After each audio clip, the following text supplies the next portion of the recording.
National Education Center, Government of India, Odisha Center. Esteemed guest of honor, Professor Bhubaneswar, University of Serbia. Distinguished guest of honor, Professor Raghu, Reva University, Bengaluru. Respected guest of honor, Mrs. Sujata Das Ma'am, Senior Director, NIC, Odisha Center. Our Honorable Vice Chairman, Gandhi Institute for Education and Technology, Dr. Jyoti Prakash Mishra sir. The convener of this conference, our Dean R&D, Dr. Sambit Mishra sir. Respected delegates, invited guests, deans, HODs, faculty members, and dear students. Once again, a very good morning. So today I am extremely happy and also thankful for our partner institutions, those who are taking part for organization of this conference on data science and management, which is truly a very important, relevant and prevalent topic. The convener of this conference, Dr. Sambit Kumar Mishra sir, and his team members, they worked very hard since last 10 days. They have managed participations from various countries. It's not that easy. So congratulations to him and his team members for organizing such a informative and valuable conference for our faculty members, delegates, research scholars and students. Coming to Gandhi Institute for Education and Technology, today we have with us a man who is the real architect behind the establishing of this institution in the year 2009. He is none other than our VC sir, Professor Dr. J.P. sir. It was established in 2009 with only 240 approved seats by ICDSM in 4 different engineering branches of BTech program. Today, CIT is a home for more than 3,000 students, and the changes, the growth, the development that has been happened in the 15 years journey of CIT from 2009 to 2024, this is only because of our Vice Chairman sir. He is the inspirational mind behind it. So all credit goes to him. A big round of applause for our mission. Now coming to the conference, data science and management. Someone has said rightly, data is the fuel of modern economy, driven by the scientific minds or knowledge of the researchers. So researchers are truly the valuable assets, not for the organization or institution, even for the country, but for the entire mankind. So it is our responsibility to encourage research, to empower the researchers so that they will come out with quality research, quality publication, and at the same time, the researchers must not restrict themselves within publication only. They should come out, they should convert their work into product, the process into product, because the end result of a research is a product for the benefits of the society. Unless until there is a product will be limited to the publication, there is no meaning of the research. What I understood. So it is my sincere appeal to all the researchers present over here. Please come out, convert your work from process to product for the benefit of the society, for the benefit of the mankind. The first research publication was published in the shape of a transaction by Royal Society of London. In 16th century, when there was no significant role of any engineering society, absolutely engineering, there was no engineering at all. Only philosophy and science. It was 16th century, and first it hits to the mind of the British people to publish transaction. So some of the engineers, a few of the engineers, they met in a office of London and they started Royal Science, they started at the Royal Society, and the first transaction they published, that is a philosophical transaction to bring science and philosophy together. In 16th century, and Royal Society remains only till 18th century, till the first industrial revolution. I am talking about the industrial revolution which happened in 18th century, and in 1818 the first engineering society started, that is Institute of Civil Engineers, and gradually in 1854 American Society of Civil Engineers, then American Society of Mechanical Engineers, then IEEE, then IEEE. Today we are at fourth industrial revolution, and which talks about data science. So data science, it plays absolutely important role in our day-to-day life from the morning, from the morning wake up alarm bell to the bed time.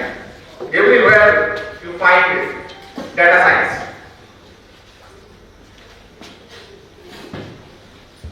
In China, there is a man, Kai Fu. I think you might have heard the name, Kai Fu, who calls as the father of Google in China, who separated Google International from Google China. And Google is a perhaps bank in China, and they are using the Google of Kai Fu. What they did, they have collected huge data, managed, and now it's a threat, it's a challenge to the Google International. They have brought revolution in data science. So that's the order of their research. So I believe our researchers will do that kind of miracle, not only in India, but all over the globe. Once again, I am very thankful to all the dignitaries, all the genius parents sitting on the dash on data science. I am also curious to listen their magical words on data science. So I think this conference will be definitely a very informative one for all our research scholars, researchers, students to carry forward their research on data science, to come out with some good publications, some good products. I wish this international conference a grand success. I am very thankful for the dignitaries. They have kept our request out of their busy schedule. They are present over here with us to bless our inaugural ceremony. So, thank you all, thank you, and thank you.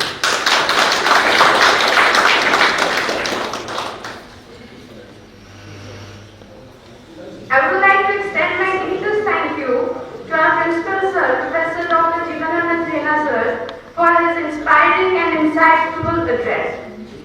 Thank you, sir, for your valuable contribution and for being a guiding light to our pursuit of excellence. Thank you, sir.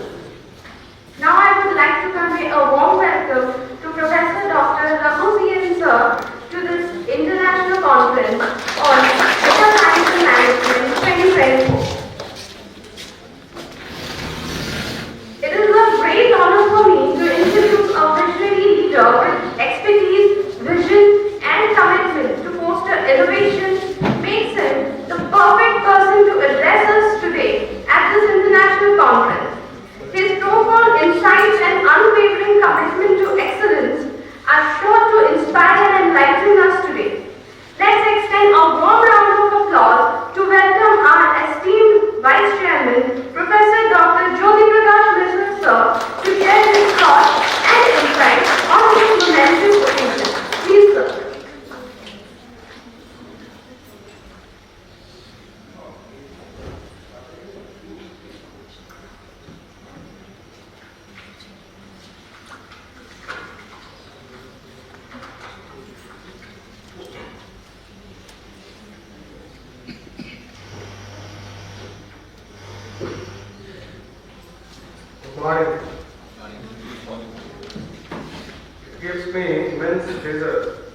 to welcome you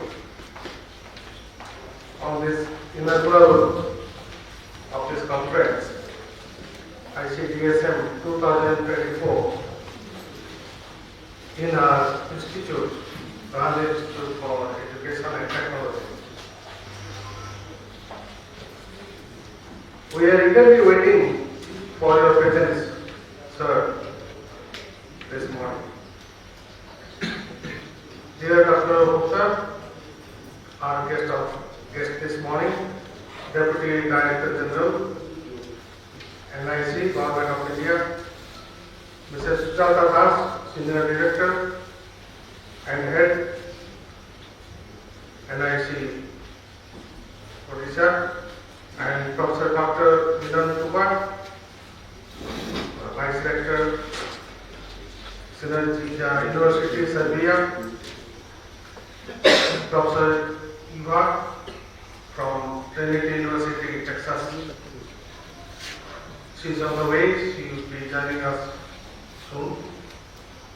Dr. Rahul CN, Director, Reva University, Dr. Samarjit Borak from Sikkim Municipal University, Professor Ahmad from University of Tamil Nadu, Professor Ankit from University of Scotland, and Professor Anga University of Bergen, Norway, Dr. Polkochi from Poland, principals, all resource persons, participants joining physically and online, the organizing committee. I welcome you all and I feel very happy to see you all here. Thank you very much. The Data Science and Management Conference we are hosting during this 2 days conference touches a very important area of practice and research. This captures our intention to build capacity for data science and various areas. To drive progress in the field of data science, we have many challenges in the research community to pursue. Since data science, the subject is in a broader view, with methods drawing from computer science, statistics, and other disciplines, with applications appearing in all sectors. These challenges speak to the breadth of issues spanning science, technology, and the society as a whole. Here, we forward our enumeration with meta questions about whether the data science is a discipline. Here, we have gathered to describe each of these challenges. The goal of this conference is to start a discussion on what could constitute a basis for research agenda in data science, and while organizing that the field of data science is still evolving. In the coming year, data science is expected to see a significant advancement in the area of AI, machine learning, quantum computing, and these technologies will transform how the data is processed and utilized, making it imperative for future data scientists to stay ahead of the curve. This conference, ICDSM 2024, explores the key areas shaping the future of data science, what aspiring scholars should anticipate as they prepare for careers in this coming years. Being in the IT industry for more than 2 decades, and then the academics and research, this comes question in our mind: what would be the future of data science in coming days, in coming 10 or 20 years after? This is basically left to the next generation researchers and educators, how it evolves, and there is a need to do more research in this area. To advance and study, data science will take a commitment to learn vocabulary, methods and tools from multiple traditionally disciplines. Integrating and applying this knowledge take lessons, but can be iterative. I would advise today's undergraduate, graduate student, research scholars to take through this research, and through the data science and research programs, we can tackle many challenges in our age of today. With the third edition of this conference, ICDSM 2024 will leave many open areas and will provide many opportunities to the aspiring scholars and professors interested in data science area. I am here to salute all the participants from various universities and institutes across the globe during these 2 years and 2 days, and hope this conference will take some valuable insight along with you. Thank you all the participants, guests, professors, research scholars, and to make this happen, this 2 days conference. I wish all the best. Thank you very much.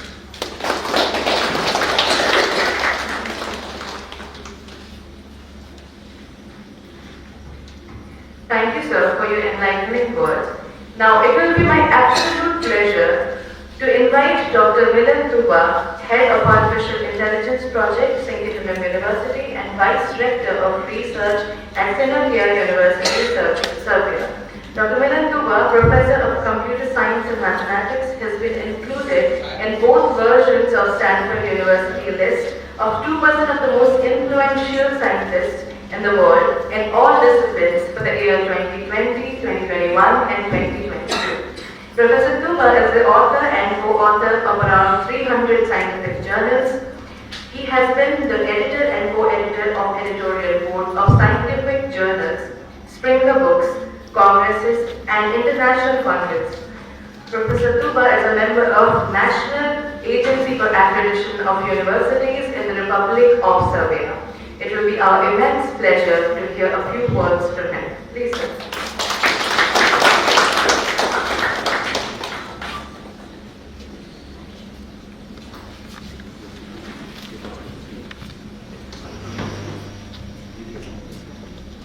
Good morning. It is a great pleasure and honor to be here. This is not my first time in India, but first time in the state of Odisha, and actually very few times I've been here in the east, once in Kolkata, and that's all. But I always feel very well in India, and I congratulate Gandhi Institute of Education and Technology for organizing this conference, and I'm glad to have this opportunity to continue networking, which actually started in Sikkim with Professor Bora last year, and now we are collaborating here, and I hope that that collaboration will expand. It is good to be in a place like this, in conference about data science. Actually, this artificial intelligence, deep learning, data science, all these words are very important last few years. And all participants of such conference are people that are lucky, that are in that area, because at least individually you can assume that there will be a relatively safe future for you. The world may not be in the best shape right now, or who knows if it ever was, but we have all kinds of problems. It's almost 5 years now that we had all these restrictions, and now we are in good shape, considering that we can travel, we can meet again.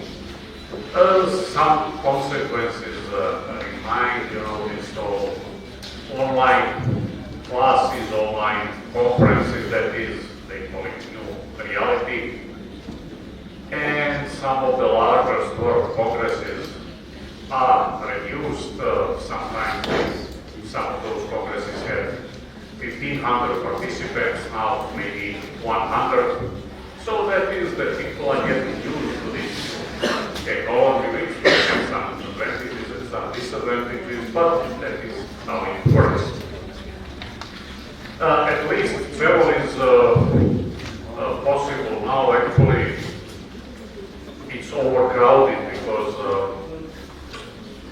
almost all flights were delayed. I'm coming from Texas, but I spent 1 day in Europe. My daughter is coming also from Texas, and she's traveling now for 3 days directly here because all planes are delayed, planes are full, 400 people on one flight. So it's a kind of sweet problem because now everything is back to normal. We can collaborate, but it causes some of those problems.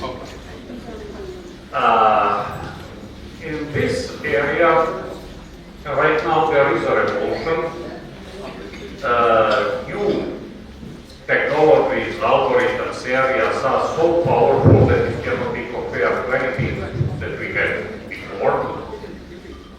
And that means that for researchers, it is much easier. First, of course, for many years there are no unemployed computer scientists or computer engineers. As I say, there are many problems around the world, but people that are in this area usually don't have any personal problems.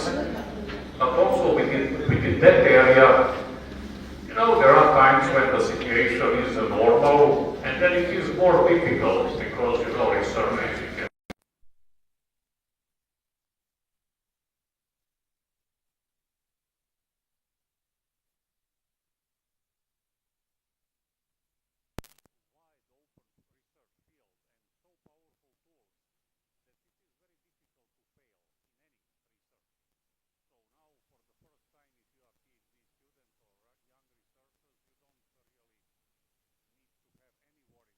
About how to proceed, because whichever sub-area of this area you select and you try to improve some previous result, you will almost 100% be successful. And that is what is good about this area. Of course, it is, some people say, dangerously powerful, so there are some dilemmas and already discussions about all these things, about the influence of these new artificial intelligence tools, how far can it go, what negative consequences can it have, and so on. So there are all kinds of philosophical and sociological discussions, and we should be aware of that. But from the narrow professional point of view, it is really a very good moment now to be in this area.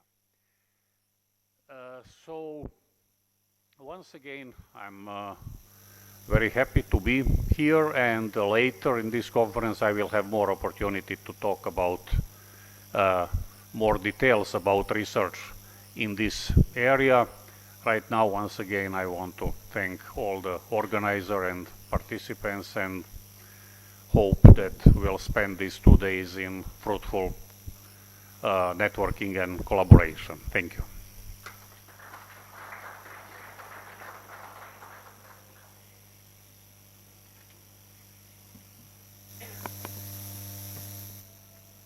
Thank you, sir, for your valuable words and gracing us with your immense presence. It is my pleasure to invite Professor Dr. Samarjit Bora, Professor, Sikkim Manipal Institute for Technology. Dr. Bora is currently working as Professor in Department of Computer Applications in SMIT, Sikkim Manipal University. He is involved in various academics, research, and administrative activities, including Board of Studies, Doctoral Research Committee, and IT Infrastructure Management in Sikkim Manipal University. Dr. Bora is involved with various funded projects from AICTE Government of India, DST CSRI Government of India, in the capacity of Principal Investigator as well as Co-Principal Investigator. I would like to request Dr. Bora to briefly address today's gathering. Please, sir.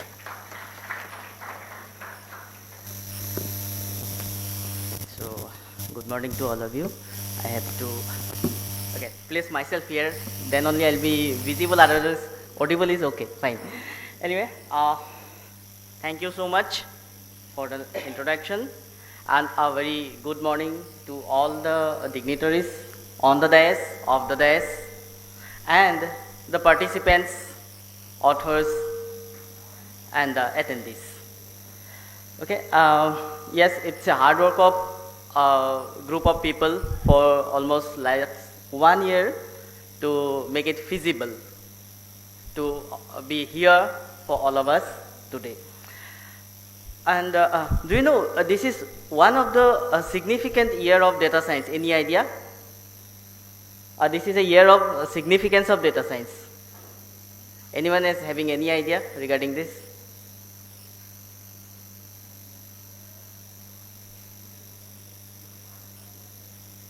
No? Okay. This is the golden jubilee year for coining the term data science. It was introduced first by Peter Noor. Probably people are aware of that name, Becker's Noor form. In normalization, Becker's Noor form. Okay. So Peter Noor has introduced the term data science in his book in 1974. Another one, it's not 75, okay, it's 72 year of the, one of the important term which is being used nowadays. It's related to machine learning. All of us which are from computer science background, we are using the term. Any idea? It was in 1942. These concepts are actually not new, it's quite old, generated, evolved over the many years. Neural network, mathematical modeling of neural network. It was there in 1942.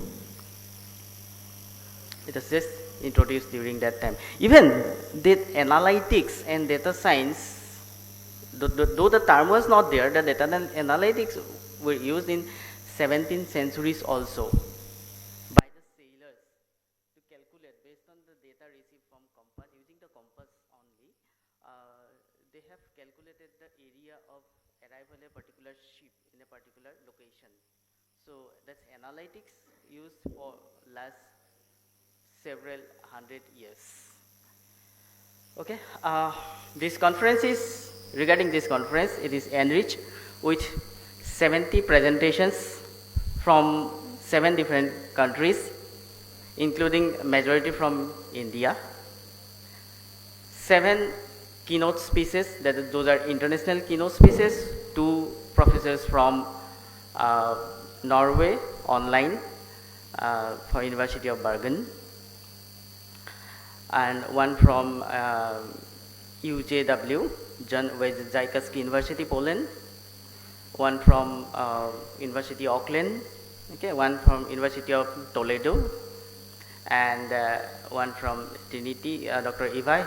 She will be reaching just after 2 hours, and my dear senior Professor Tuva is there for today's talk. So, well, hopefully everything will be okay and it will be a comfortable stay for all of you and will be a happy learning experience for all of you.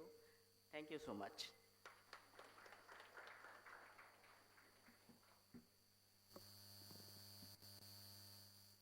Thank you, sir, for your fascinating words. Now it is time to welcome Srimati Sujata Das, Madam.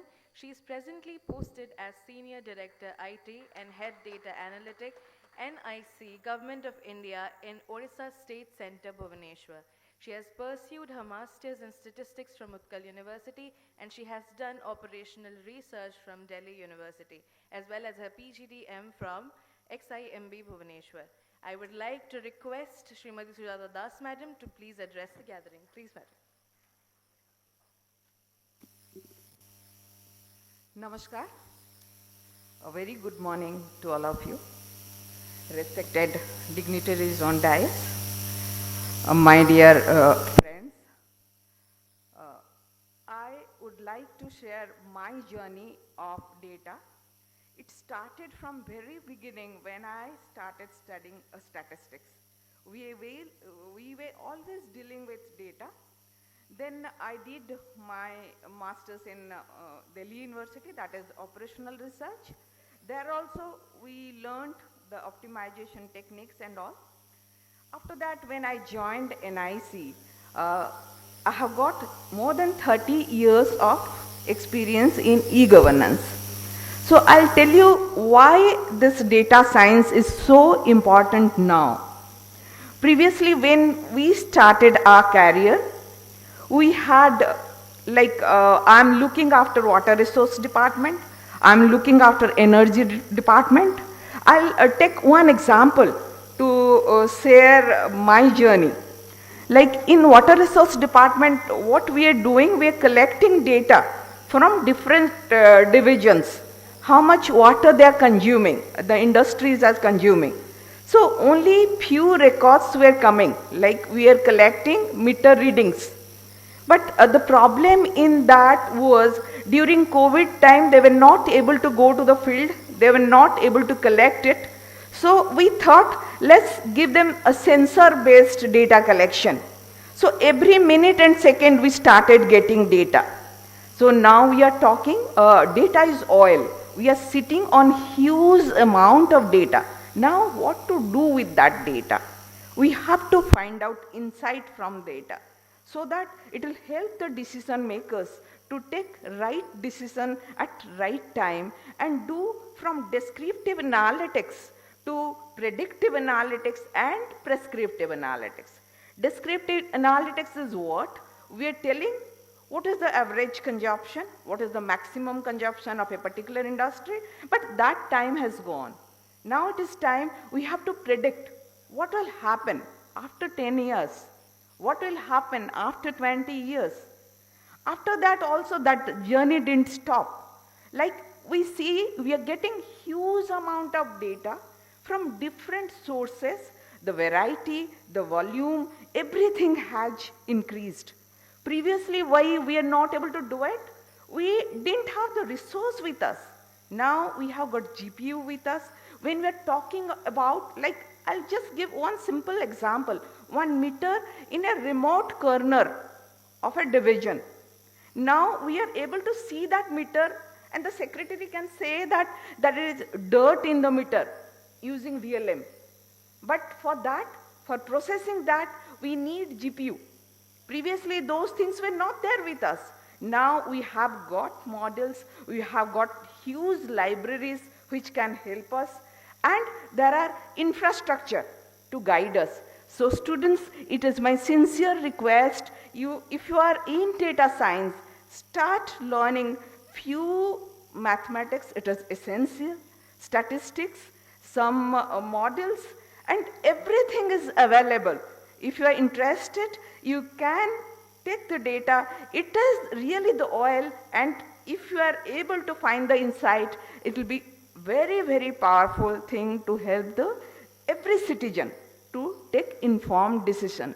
This is my sincere advice. If you are in research, start doing some groundwork. You have to know the field also, you have to know the thing, and start doing few like linear algebra, testing of hypothesis, and those things are level of significance. Those are very, very essential. Basic background we must create. There is no dearth of data in society, and try to find out the insight.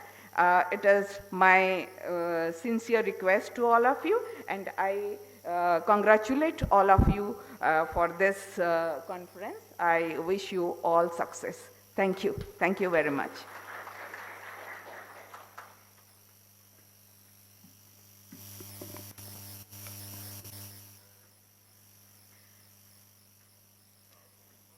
Thank you so much, madam, for your insightful and inspiring speech. Your words have set a wonderful tone for this conference. Thank you, ma'am. It is with great honor and excitement that I invite a highly esteemed academician and leader in the field of electrical and electronics engineering, Professor Dr. Raghu Sien, sir, Director, School of Electrical and Electronics Engineering, Riva University, Bengaluru. His research interests include power systems, PV systems, electric vehicles, and energy management systems. He has numerous publications in reputed international journals and conferences. He also serves as a session chair, technical program committee member, and reviewer for many prestigious journals, including IEEE, Elsevier, Springer. Let's give a warm welcome and a hearty round of applause to Professor Dr. Raghu C.N. Sir. Please, sir.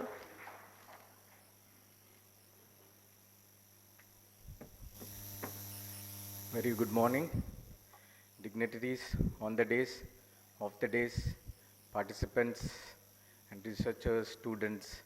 Welcome to this very important conference organized by GIET. Firstly, I would like to extend my hearty gratitude for giving us a chance to collaborate for this conference as a partner university. I extend my gratitude for the hosting university.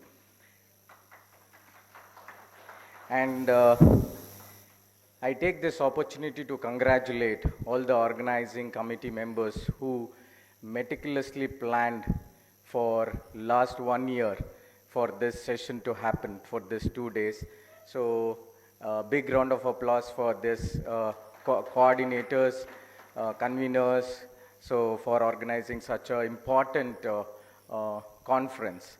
Post-COVID, these conferences have lost its charm because many of the conferences we are attending, it is in the hybrid mode. So it is very difficult to bring all the eminent people at one umbrella for exchanging their thought. So definitely they dedicated their time, effort. Definitely they deserve a big round of applause for this.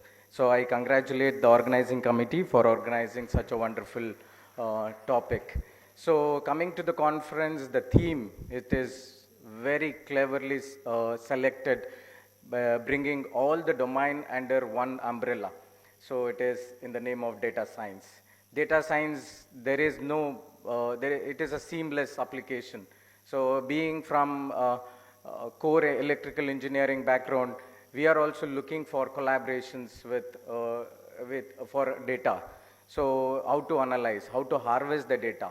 So with this, I also take this opportunity to thank the organizers for selecting a wonderful topic for this conference. So I wish all the participants all the best. Definitely this conference will going to have a fruitful discussions and networking, good collaborations. We from the Reva University, we are also open for any sort of collaborations for research. So I extend an invitation for all the participants to come to our university, collaborate with us, we work for the society. So with this, I once again thank you all, thank you GIET for welcoming us with good hospitality, wonderful campus. So definitely this 2 days will be a wonderful journey here. So we'll learn together, we'll work together, we'll try to collaborate each other, and we'll serve for the country. Thank you.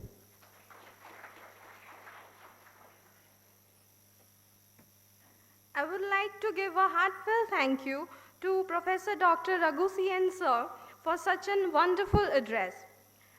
Your speech has given us so much to think about, sir. Thank you. We are very grateful to you for sharing your invaluable insights and knowledge with us. Thank you, sir. It is my privilege to introduce to you all to our distinguished chief guest, Dr. Ashok Kumar Hota, sir, Deputy Director General and State Informatic Officer at the NIC, Government of India, Odisha State Center, Bhubaneswar. With a remarkable career spanning over 31 years, Dr. Hota's contribution to the field of informatics are truly commendable. Dr. Hota graduated from the esteemed institute NIT Raulkela, has since been a driving force in the realm of state informatics and governance. I would like to invite Dr. Ashok Kumar Hota sir to share his invaluable insights and address us on this significant occasion. Please, sir.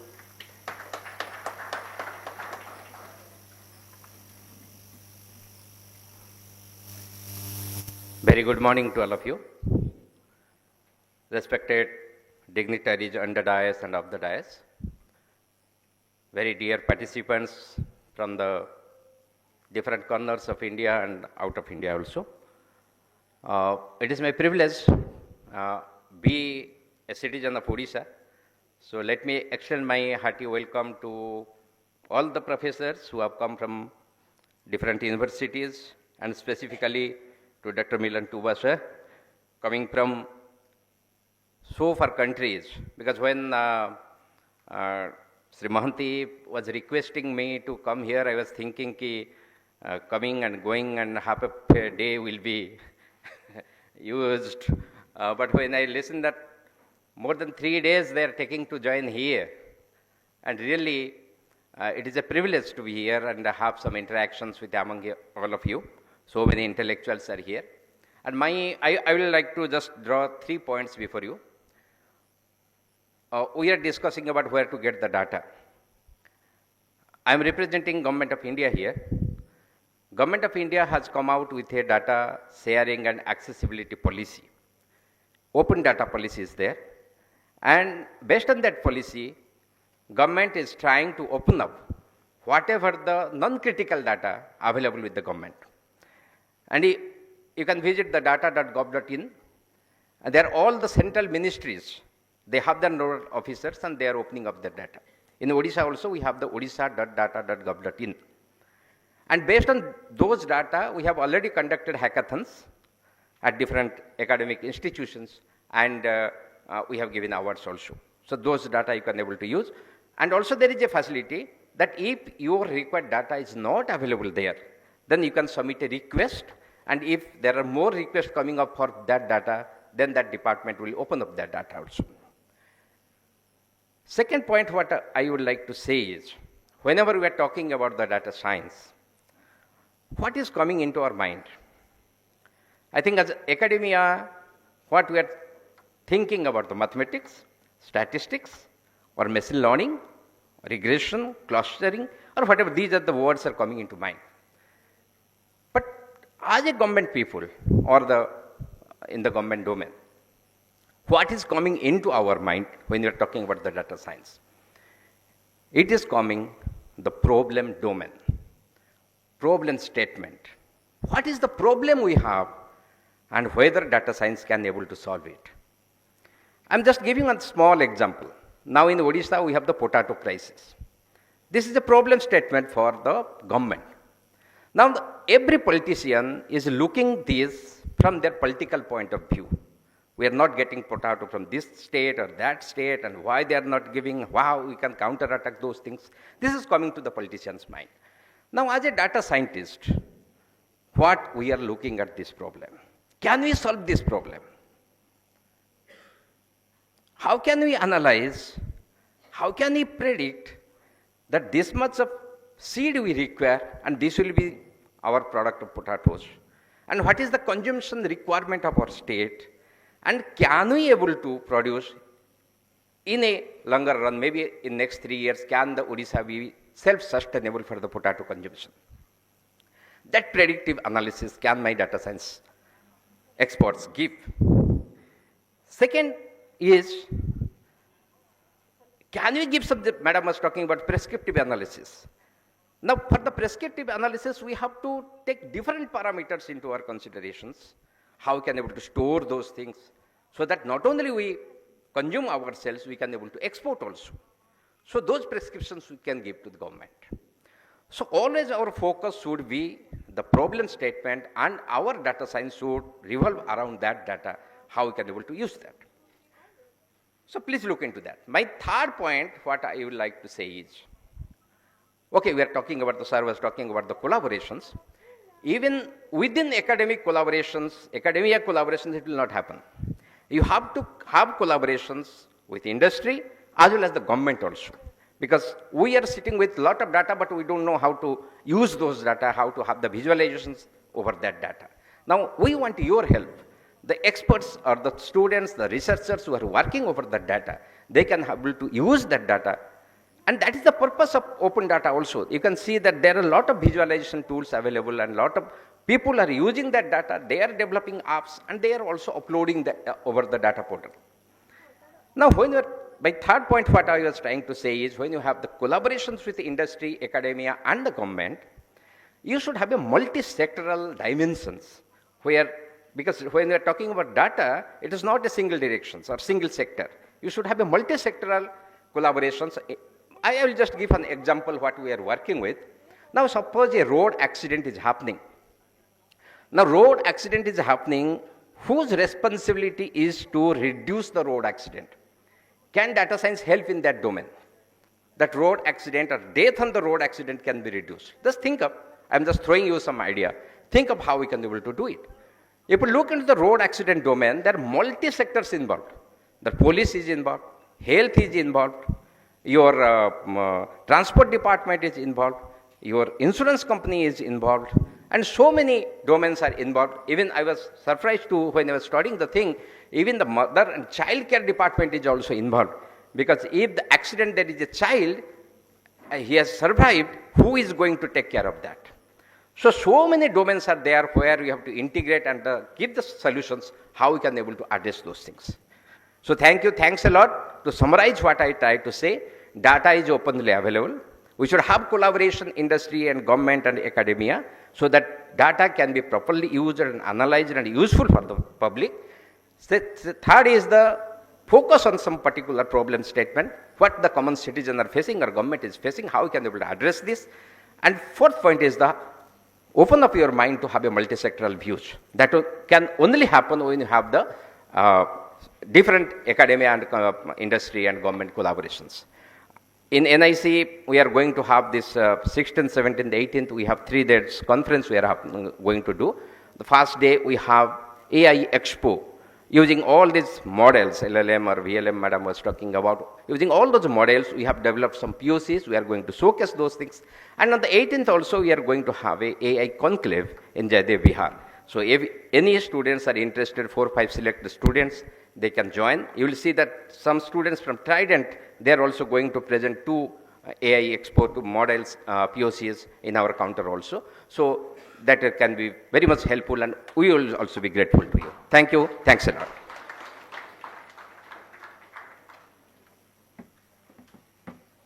Thank you, sir, for your valuable words and unboxing the tone of today's event. So with this, I hereby announce the opening and proceeding of 3rd ICDSM 2024. May this event be fruitful for all of us. We now come to a significant part of our event, the felicitation of our esteemed dignitaries whose dedication, vision, and expertise have significantly enriched our conference and inspired us all. Now I request our respected Vice Chairman, Professor Dr. Jyoti Prakash Mishra sir, to present the token of appreciation and felicitate our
The time has now come to felicitate our distinguished dignitaries. Now I request our respected Vice Chairman, Professor Dr. Jyoti Prakash Mishra sir, to present token of appreciation and felicitate our esteemed Chief Guest, Dr. Ashok Kumar Hota sir.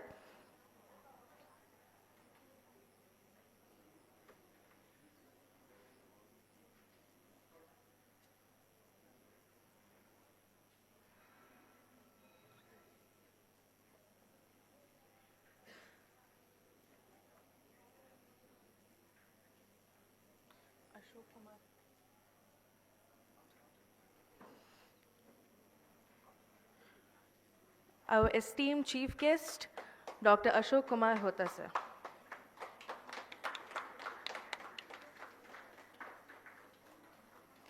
Again, I request our respected Vice Chairman, Professor Dr. Jyoti Prakash Mishra sir, to present a token of appreciation and felicitate Professor Dr. Milan Tuba sir.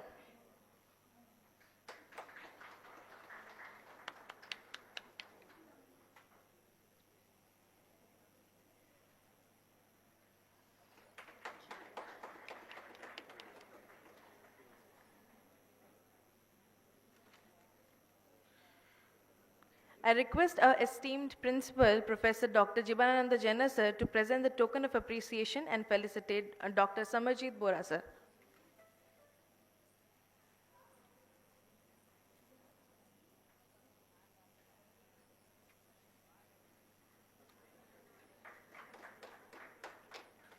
Now I request our respected convener of ICDSM 2024, Professor Dr. Sambit Kumar Mishra sir, to present the token of appreciation and felicitate Dr. Raghu Sian sir.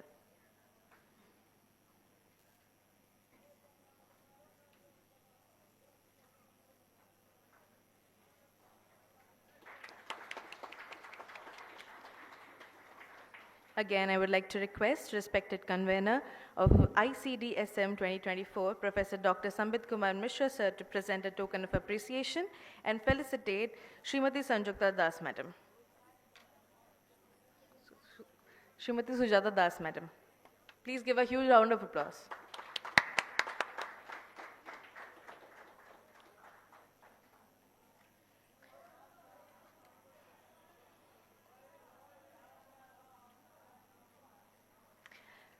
Thank you everyone, and let us continue to draw inspiration from their achievement as we move forward in the segment.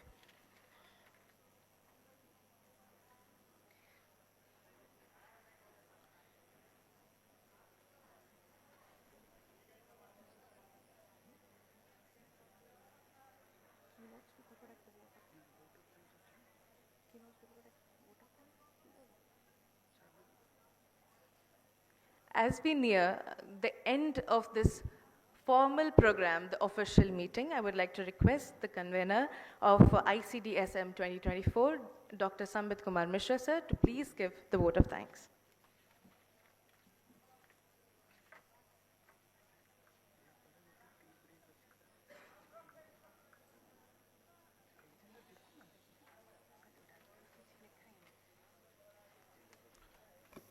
Thank you, sirs. So now we are coming to the end of the inaugural session. So I'm really happy.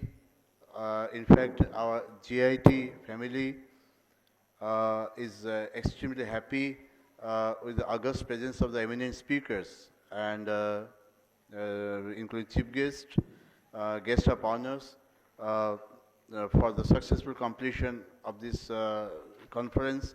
So my heartfelt thanks to our chief guest, Dr. Ashok Kumar Hota sir, Dr. Sujata madam, our eminent speakers, Dr. Milan Tuba sir, Dr. Samarjit Bora sir, for their valuable talks in the inaugural session, and of course Dr. Raghu Sian sir, for their valuable speech. So now we come to the end of the inaugural session. Very shortly we'll be starting our next session. This is a keynote speech of Dr. Milan Tuba sir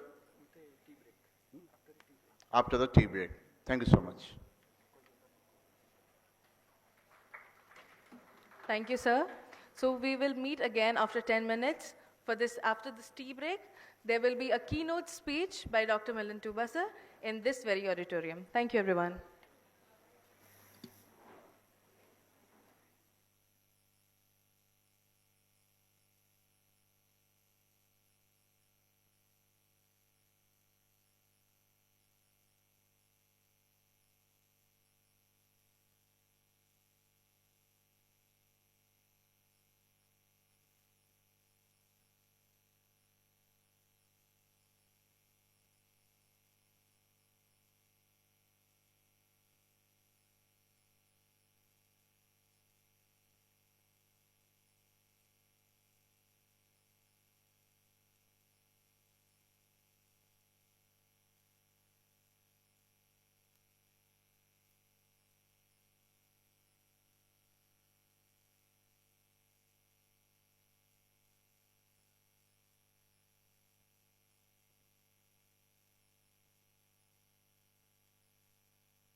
As you see here, I'm affiliated with two institutions in two different countries now and actually live in the third country, but I'll mention that later.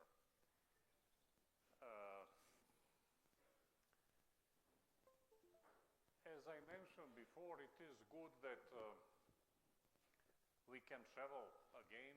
It's not very easy. It can be sometimes time-consuming, but it is good to have a direct contact. But also now we have this new technology, and most of the participants now online, so I'm talking to people that I don't see right now, and I hope it will go well. Here you can see that the world is small again. I am coming from Texas, San Antonio, stay a little bit in Europe, and then India is exactly 12-hour zones from Texas, so it is on the other side of the globe. And here is small Europe, and you see that part here.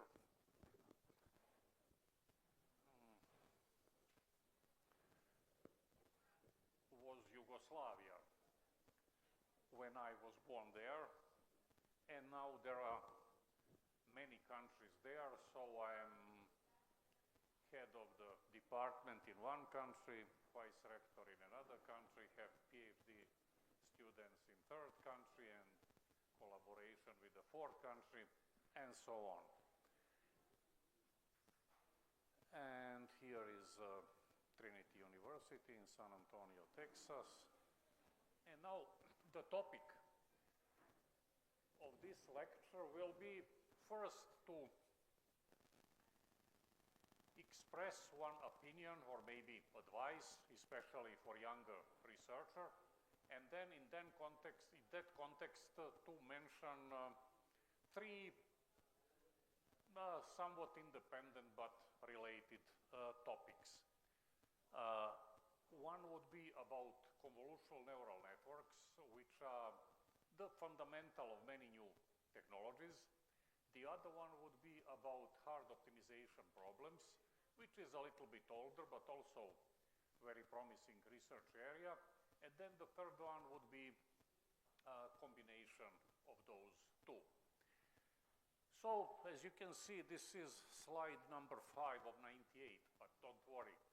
I will not use all 98 because this presentation can be adjusted for different purposes. Sometimes emphasis can be on fundamentals and this new technology. Sometimes it can be on specific papers. For a general conference, it would not make sense to go too deep in details of particular papers, so a lot of this will be skipped. First, I mentioned that it is good to be in this area in this time. Everywhere else in different areas, in different places, there are many different problems, but this area is practically without any problems in the sense of research. As I mentioned, there are some philosophical and sociological problems of how this technology can be used or abused and so on. But as far as research is considered, it is perfect time. It is actually a revolutionary time. And in the world outside computer science, it is something that is very rare. Normally things progress slowly and advance is linear. So everything is a little bit better 10 or 50 years later. Occasionally something very important happens and then things change dramatically. But as I mentioned, in other areas it is a very rare situation. For example, in medicine, it was invention of antibiotics, penicillin, 100 years ago. That was really something that changed completely the way people lived, because before that everybody was in danger to die at the age of 20 or 25 from pneumonia or any similar disease.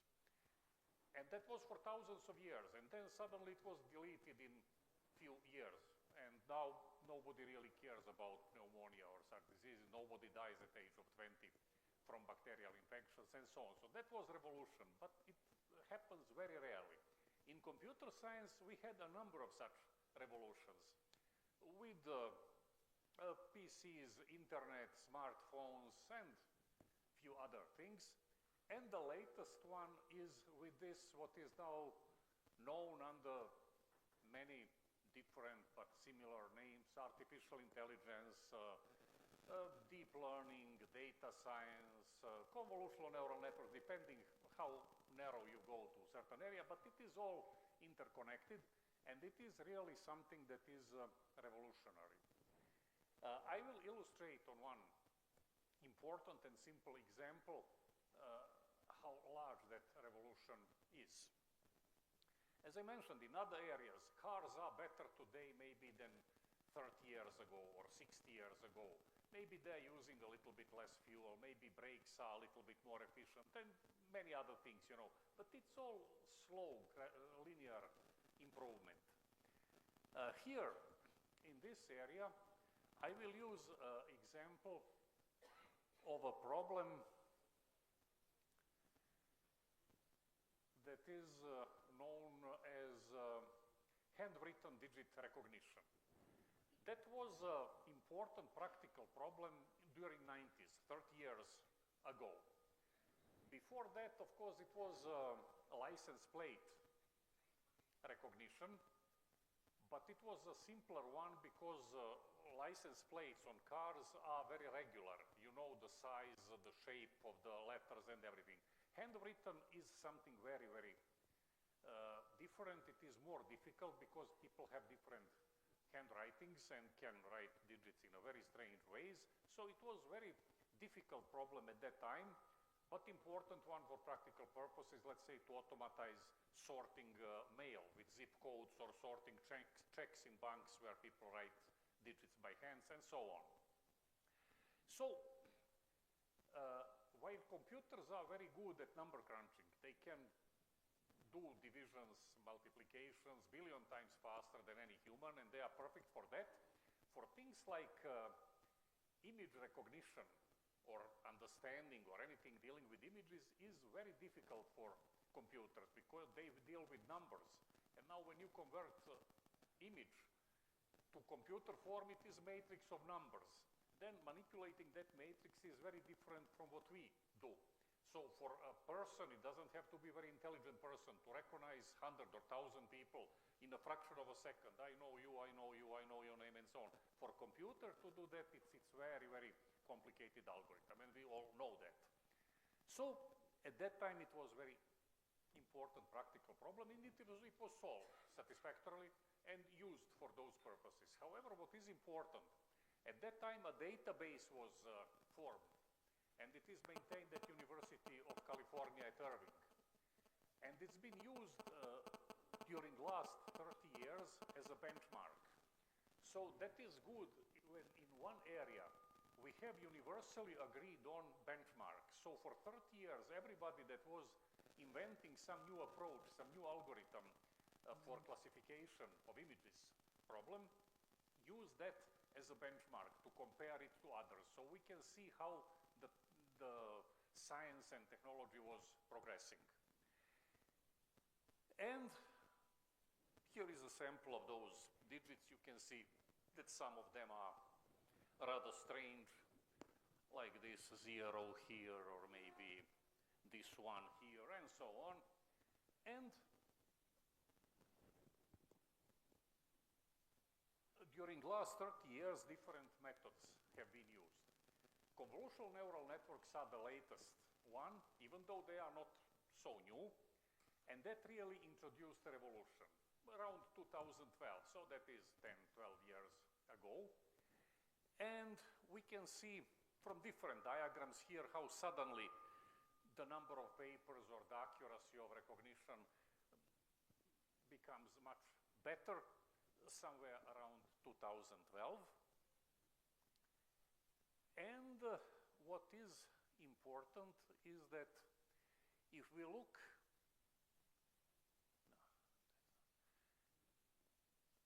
how that area developed during the last 30 years, we can see that it was progressing linearly, but it was a regular research area. So we needed a team of experienced researchers. They would work on something for a couple of months, and then they would present their improvement. And it would be a little bit better than what we had before. And then the procedure will repeat, and so on. So for many years, we had this slow improvement, and the accuracy of classification, which is really the test of the quality, was increasing, let's say, from 98.7, 98.9%, 98.9, 99, and so on. It was going slowly up. It is like in any other area. Medicine is progressing, agriculture is progressing, and so on. However, what happened here is this revolution with convolutional neural networks, where suddenly the accuracy increased dramatically. And now we are in the situation that we have so powerful tools that these things are taught in undergraduate courses. So in any undergraduate course of artificial intelligence, in the first lecture about the topic, teacher can maybe in one lecture, in an hour, hour and a half, with students, make a model that will do the recognition of the images of that database that will be better than 99% accuracy. So that shows how huge revolution is that. While only 10 or 15 years ago, we needed very experienced team of researchers working a couple of months to make a small improvement, now undergraduate class can start with above 99% and then continue improving that model.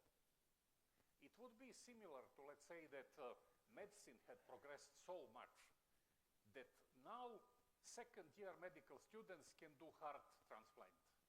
That is absolutely impossible, or in any other area. Here in artificial intelligence, it is possible. So it shows that it really is a huge revolution. And that is what really is good for young researchers, because the field is so wide open and the tools are so powerful that if you are working in that area, you cannot fail. It's, as I said, it is actually frightening good that we don't know what are the limits and how can it be used or abused, so that is another topic.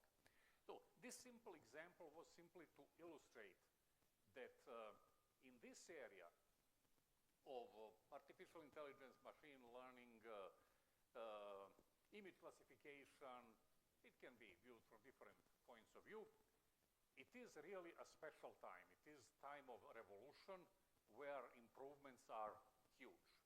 Now, it is interesting that it is all based on a very, very simple problem of classification. So this whole new fascinating technology actually starts with classification problem, which looks like something very simple.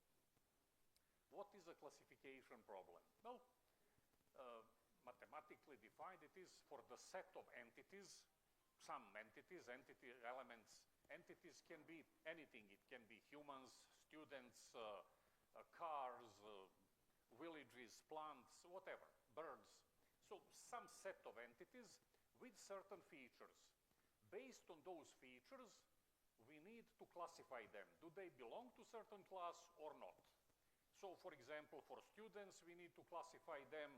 Are they senior students or not? Are they engineering students or not? Or anything like that. Now, the important thing about that is that features are the problem here, because for any entity there may be a number of different features. So usually the problem was to define the set of relevant features. But before I go to that, I just want to say that this simple classification problem is the fundamental for all this new technology. Now, if we look at some application, for example, fascinating improvements in medical diagnostics, where we have systems that can do analysis of images, because everything now is transformed somehow in digital images. So in medicine, you have all these new tools like ultrasound, magnetic resonance, X-ray, PET scan, or different technologies. They will all produce digital images. And that is one part of the technology. The other part is now what you do with those images. So originally, the human expert would look at those images and try to see what is the result. The artificial intelligence system will look at those images, analyzed by algorithms, and make the decision. And in that case, it is very important application area, but it is not difficult to see that classification problem is the basics for that technology, because we have different images, and now we are looking for certain changes. So we are doing classification. Do we see some kidney disease in this image or not? Or do we see disease A, disease B, disease C, and so on? So this is classification problem. However, if we look at something different like autonomous vehicles, cars without drivers, which is something that is not still widespread, but in the United States you have a number of such cars driving on the regular roads for many years, very successfully. So it's not something that is only in the labs or research. It is in real life, not everywhere and not in great numbers, but it is in a real life. Well, if you look at something like self-driving car, it looks fascinating, and it's difficult to see now that it has to do something with classification problem. But again, classification problem is practically everything for the self-driving car. Naive people would usually think that self-driving car is connected with some mechanical systems, how to steer the wheel, how to press the brake, and things like that. But these are really very simple mechanical problems. Any mechanical engineer can solve those problems in half an hour. So having a car that will turn the wheels and press the brakes without a driver is really mechanically very, very simple thing. What is difficult is to make decisions, how to drive the car, and how we make the decision. Well, we have to put in those cars some kind of sensors, and these are usually cameras. So we put front camera, back, side, and so on, maybe some other sensors, maybe ultrasound sensors or anything else. And now we have the situation that the camera will make streaming of the front of the car, and now you can slice it in separate images, and then in each of those now digital image, we have to make decision. What do we see in this image? Is there a pedestrian in this image? Is there a stop sign? Is there a speed limit sign? And then based on that, we say, well, now if there is speed limit, we should press the brake. If it is pedestrian, we should avoid pedestrian or stop or do anything like that. So actually 95 or 99% of the problem is classification problem.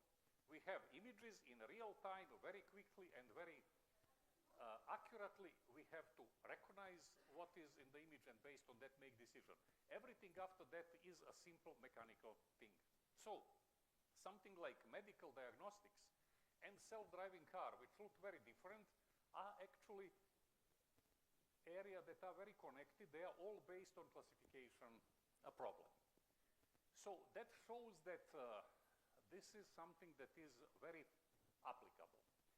So now I will come for the first time to something that I can call opinion or advice to younger researchers, and that is how to select the topic for your research, how to make sure that your research is successful, and so on. Well, in general, young people especially like to make big contribution, like to do something for Nobel Prize, like to change the world, and so on.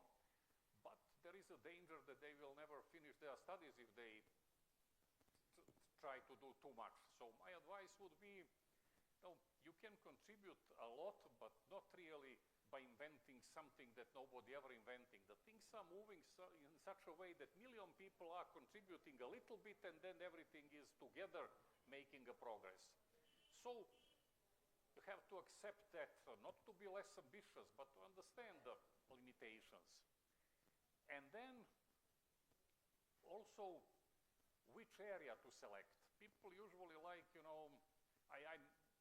very often I have students, this area is connected with medicine, and then enthusiastic student will like to do some artificial intelligence but connected with medicine, which is good. But then they start thinking that they should save lives. That is the problem, in my opinion, because you are, as computer science student, your job is not to save lives. Your job is to do professional computer science. Medical doctors are there. Not even their job is to save lives. Their job is to do their part professionally. Even in medical schools, they train doctors not to connect to the patients. Because if a doctor has to make 10 operations today, and the first patient dies, and the doctor is very emotional, he will not be able to operate on the next 9 patients. So even doctors don't save lives in that sense, especially computer scientists. And students often, have idea that they want to do something very narrow, very specific. They want to cure kidney disease patients, and they want to make PhD that will make that diagnostics. Okay.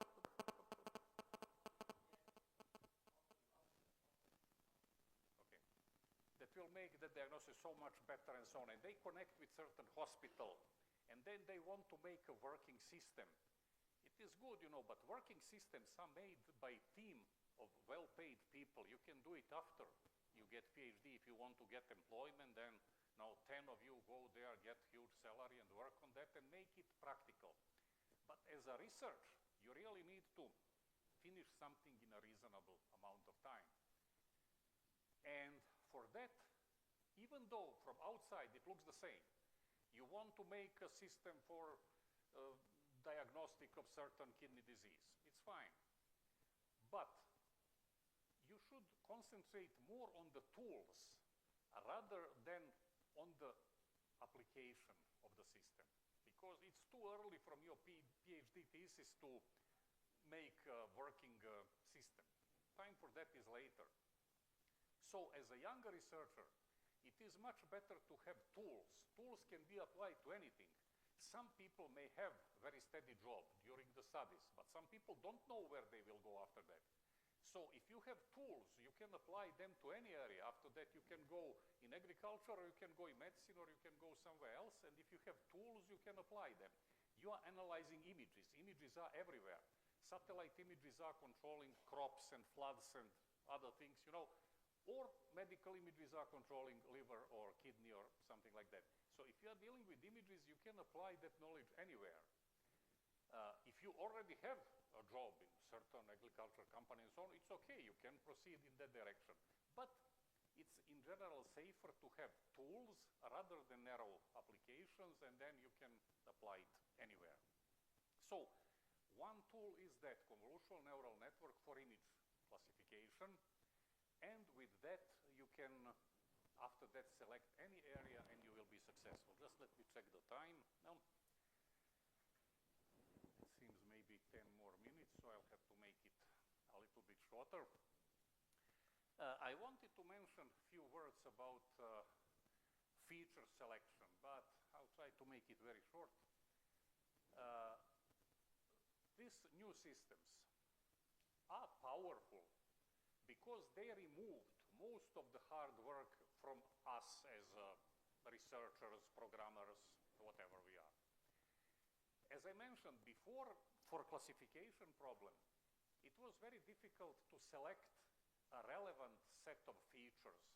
We had to do that because we had limited computational power, and then we had to decide what is relevant for what purpose. For example, if we want to do medical diagnostics, so like I mentioned some kind of kidney disease, in old days, let's say 100, 200 years ago, what would be the features? Old-fashioned physician would come to, let's say, 100 patients, and he can ask them, what is your mother's name? But it looks irrelevant. He can ask him, how old are you? Well, that looks relevant. He may ask him, what is your shoe size? That looks irrelevant. He may say, let me see your nails. Let me see your tongue, and so on. So he's selecting certain features and based on that making diagnostics.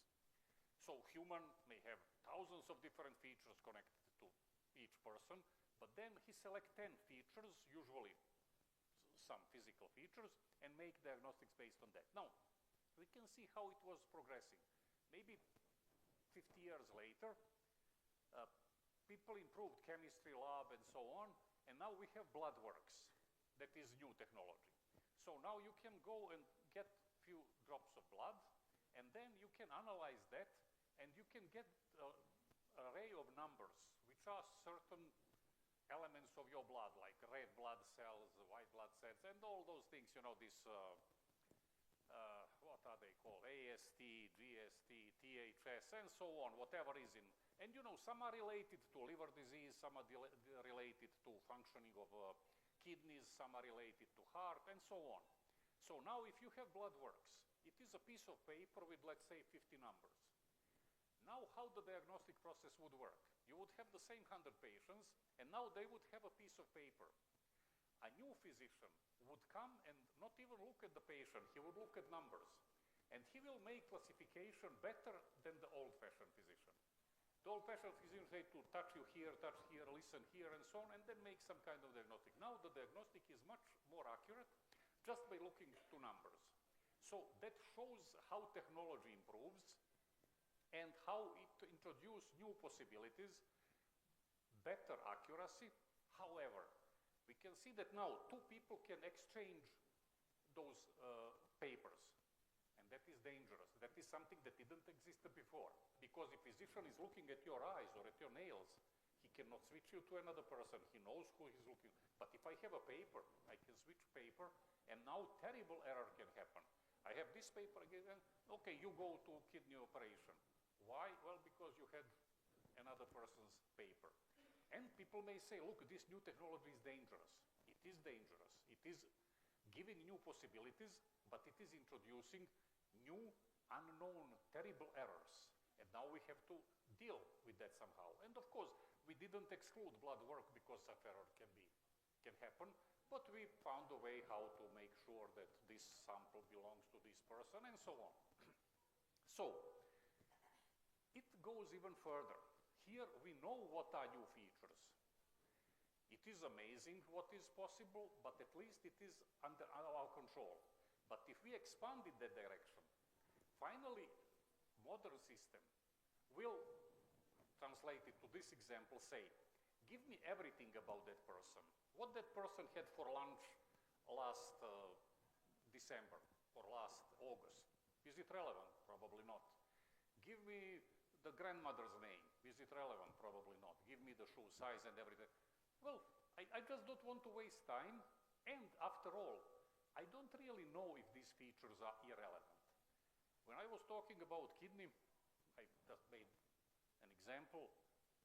Shoe size, it looks ridiculous. Are we really sure that shoe size is completely unrelated to kidney disease? Maybe not. Maybe shoe size is somehow related to person size, and maybe the person size may be related to certain kidney disease. So it's really, we were reducing the features because we had to. We didn't have enough computational power. But it's much easier for us to say, we don't care, give me everything, and then you, the artificial intelligence system, make a decision. And it makes excellent decision. So that is good. We have systems that are better than human experts. And we don't have to put any effort. We just put the all raw data and get excellent results. That is good. But at what cost? What are the features that are used? We don't know anymore. When we introduced BloodWorks, we knew what are those numbers. It is much more that we had before, but we knew what they are and why are they there. Now the system is determining the features. And it may happen that in certain situations, the system will use a million different features that it somehow found in those raw data. With a million different features, what can we do? Well, nothing. During our lifetime, we cannot invent names for those million features. We cannot analyze what they are and how they affect and so on. So now the system is black box. It works very well, but we don't know anymore how it works. And that is danger. And again, like before, we have new possibilities, we have dangers, and we have to deal. Now we are in that situation, and that's why we have all discussions and warnings that this technology is dangerous. It is dangerous. Anything can be misused. We have to be aware of that. But from this computer science point of view, it is very powerful technology. It is good for research, and you don't have any problem from that side. From other sides, you have to think about that. I will illustrate a few well-known examples how it can look to us. Now, you see, this is a system that is doing classification of images, again, well-known database of many, many different images, and some of those images are in bad conditions, so again, human can have problem recognizing what is in the image. And now the system is better than humans. So everything is fine, everything is regular as before. But on those examples, we have targeted way to make the system make wrong decision. So if you have image of parrot, which the system will recognize perfectly with practically 100% probability, you add this, which looks to us as noise, but this is not noise. This is very carefully designed noise that knows how the artificial intelligence system is doing classification with this feature that are important for the system, because the system is not looking through our eyes. If we make an error, we can say, well, this is not parrot, it is dove, it is some other bird, because we look for certain features of the bird. But system is looking for some features that we don't know what they are. And now this system is targeting those features that we don't know names. But it is carefully designed. And now when we apply this noise, for us it will be the same image. So we don't see any difference. It may be a little bit blurred or maybe not noticeable. But the system will classify that as a bookcase. So we say this system is unusable. It is making errors which are ridiculous. And that happens with medical diagnostic systems, and it happens with autonomous vehicles. Now we have to see how to deal with that, because the system is in general better than humans. For example, the medical diagnostic system is making error 1 in 1,000. Human experts are making error 1 in 100. What does it mean? For 1,000 patients with artificial intelligence system, 1 will die. With human experts, 10 will die. What is better? Well, if we stop here, it's obvious. 1 dead patient is better than 10 dead patients, and end of discussion. However, for that 1 dead patient, we want to see what happened. And we will discover that the reason is ridiculous. The system recommended operation on the right knee when the disease was in left kidney. How is that possible? Human experts made 10 errors, but those errors are acceptable to us. They all saw that it is left kidney, but made some error, and they say, yeah, they are experts, but the disease is hidden, this and that. We find explanation, And then for 10 human errors, we say they are reasonable errors. For this one computer error, we say it's ridiculous. Now you can look any way you want. You can say one dead patient is better than 10, or you can say 10 dead patients with honest human error that looks explainable, or one computer victim with ridiculous explanation. We get upset with that. So we have to deal with that. That is how it works, because the system is using different features. One very promising area of research now is explainable artificial intelligence.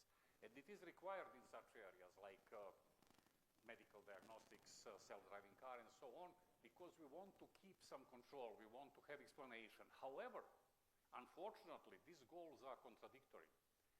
The power comes from those million features. Explainability comes from reducing the system. So there is no perfect solution which we will find eventually. What we are doing, we are playing on a curve. Here is maximum power, but very little explainability. And here is completely explainability, but little power. And now for each explanation, where do we want to stop? There is no perfect point. We want just find some compromising solution, how much we want to sacrifice from power to get how much of explanation. So that is much more difficult research area. In this original research area, everything is easy. You just select any problem and you are guaranteed that you will be able to improve it. And the job is done. Here you have to make those decisions, how to do the optimization, and so on. So that is where we are with that problem. Now, for the next problem, which I will not go into details this time, is optimization, which is practically everywhere. Everything is optimization, excluding what I mentioned before. What is medical diagnostic? It is classification, but it is finding optimal classification, because that's what we want to do. In any case, in any area, we are looking for some optimal solution. And what is important to understand is that again, today, hard optimization problems are not those from physics and technical with a lot of mathematics and difficult formulas and so on. Mathematicians solved those 100 years ago and they don't have problems with that. They just look frightening to general population. What is left practically forever are hard optimization problems, exponential search problems, which are equivalent to traveling salesman problem. I don't want to go into, you probably know about that. It looks very simple. How to visit 20 cities and minimize the cost. Any primary school student, if I will find a path, it's not.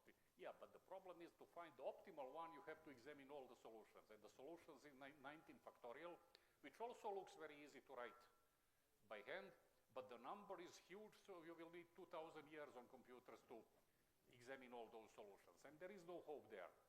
So what has been developed last couple of 20, 30 years, even a little bit longer, is some kind of guided random search where swarm intelligence algorithms are the main tool that we use today. That is also a very wide area, a very powerful tool which can be applied to anything. So if you go and study swarm intelligence algorithms for hard optimization problems, you will be able to apply it anywhere. And now, of course, you can combine those two areas, because for convolutional neural networks,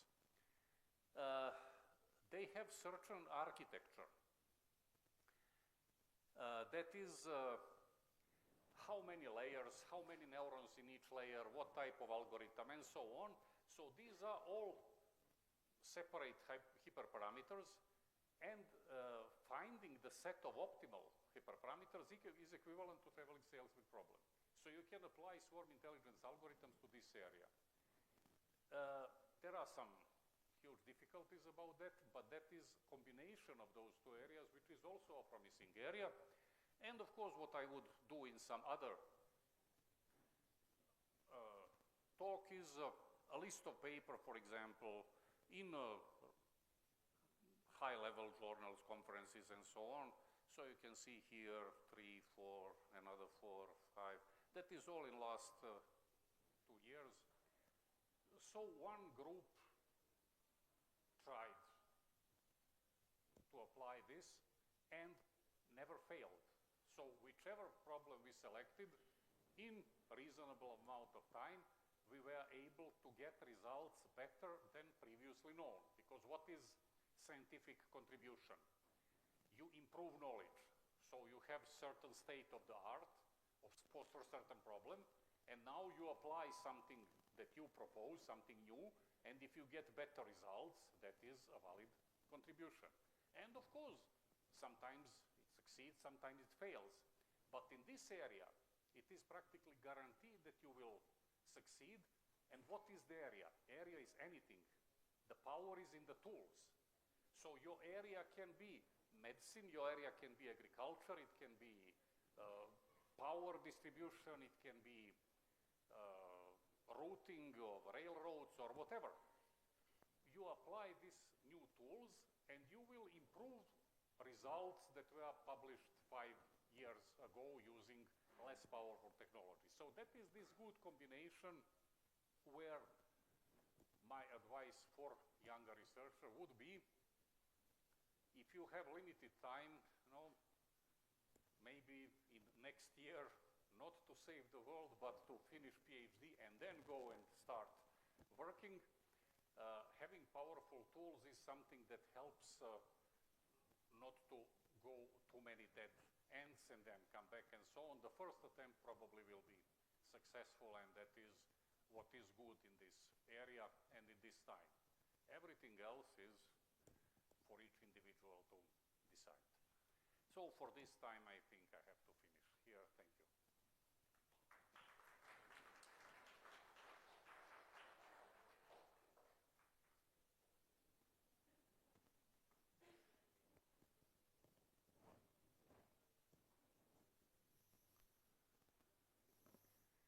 Thank you so much, sir, for your valuable contribution and such an insightful address and such a inspiring speech.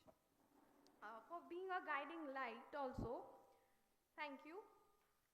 Now, we are looking forward to see you all at our upcoming technical session. Thank you everyone and have a good day.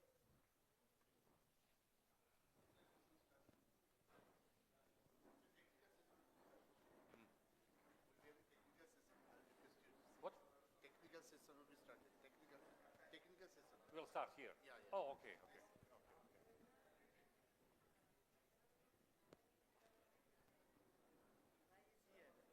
Oh. There was some miscommunication, so that person who was there to bring her, he couldn't understand that she has to be there in the hotel. So she's here with the luggage. Hello. Good morning, everyone. On behalf of the organizing committee, myself, Dr. Amita Das, welcome you all to the International Conference on Data Science and Management. We are thrilled to have you here, and we are excited to share the next session with you.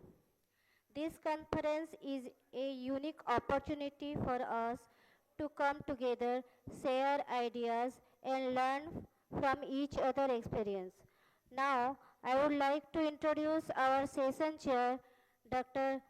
Chabirani Panigrahi from Ramadevi Women's University, Bhubaneswar. Welcome you, ma'am.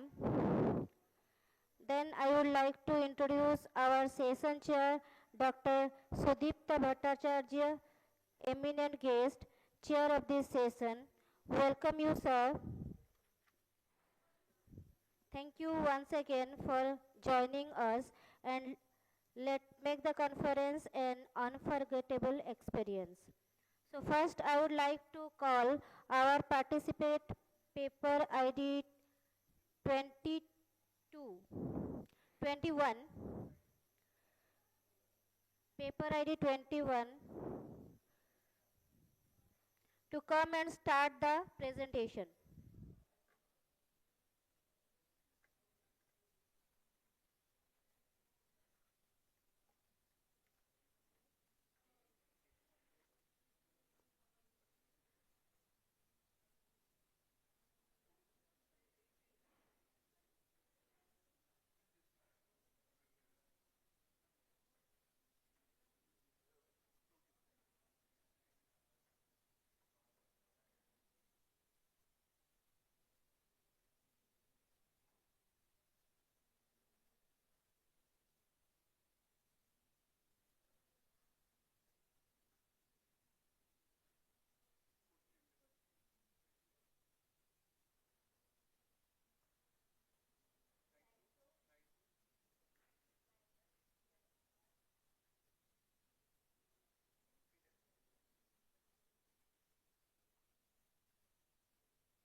Hello. Arranging the GIAT Baniatangi.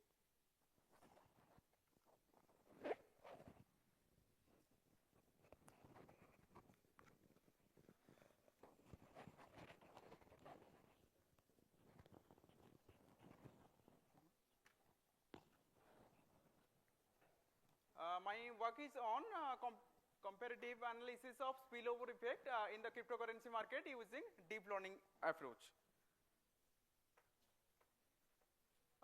Before starting the full paper presentation, this is my paper outline starting from introduction, problem formulation and research proposal, materials and method. Now then we go for the result analysis and then go for the conclusion, future work, and then some references are there from where I am taking this work. Now moving towards the first slide, cryptocurrency market are highly volatile. We everyone know as it is coming under the financial market, this is unstable and somehow it is when it is down or high, we go for the market analysis. Then the Bitcoin is the leading cryptocurrency, has endured a hiatus period setting approximately 65% of its market value. Then to develop a model that help investors to identify trends in the purchasing and selling different types of cryptocurrencies. As we know, different cryptocurrencies are in market. The most popular is the Bitcoin, Ethereum, or these fall under the cryptocurrency. Accurate Bitcoin price forecasting help investors to make better informed decisions about buying, selling, or holding the Bitcoin prices. Then the problem formulation and research proposal.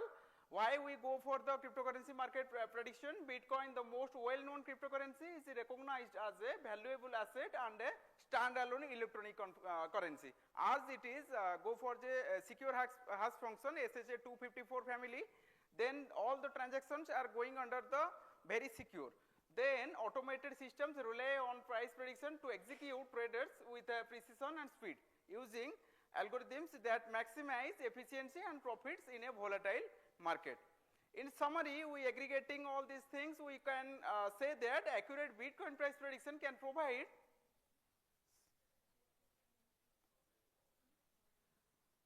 it supports the development of financial products, research and decision making across multiple sectors, enabling the participant to better navigate the volatile nature of the cryptocurrency market.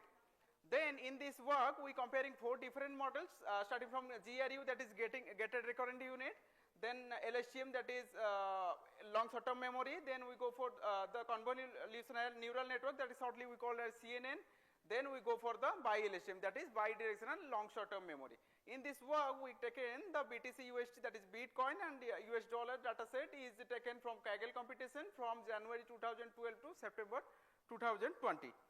Then the RMSE score of the bi-LSTM model here in this work is 6.538 and the MAE, that is mean absolute error score, is 1.471. We know in the result section compared to other models, the bi-LSTM model gives us the better result. The historical Bitcoin exchange market dataset we chosen at 1 minute interval of time.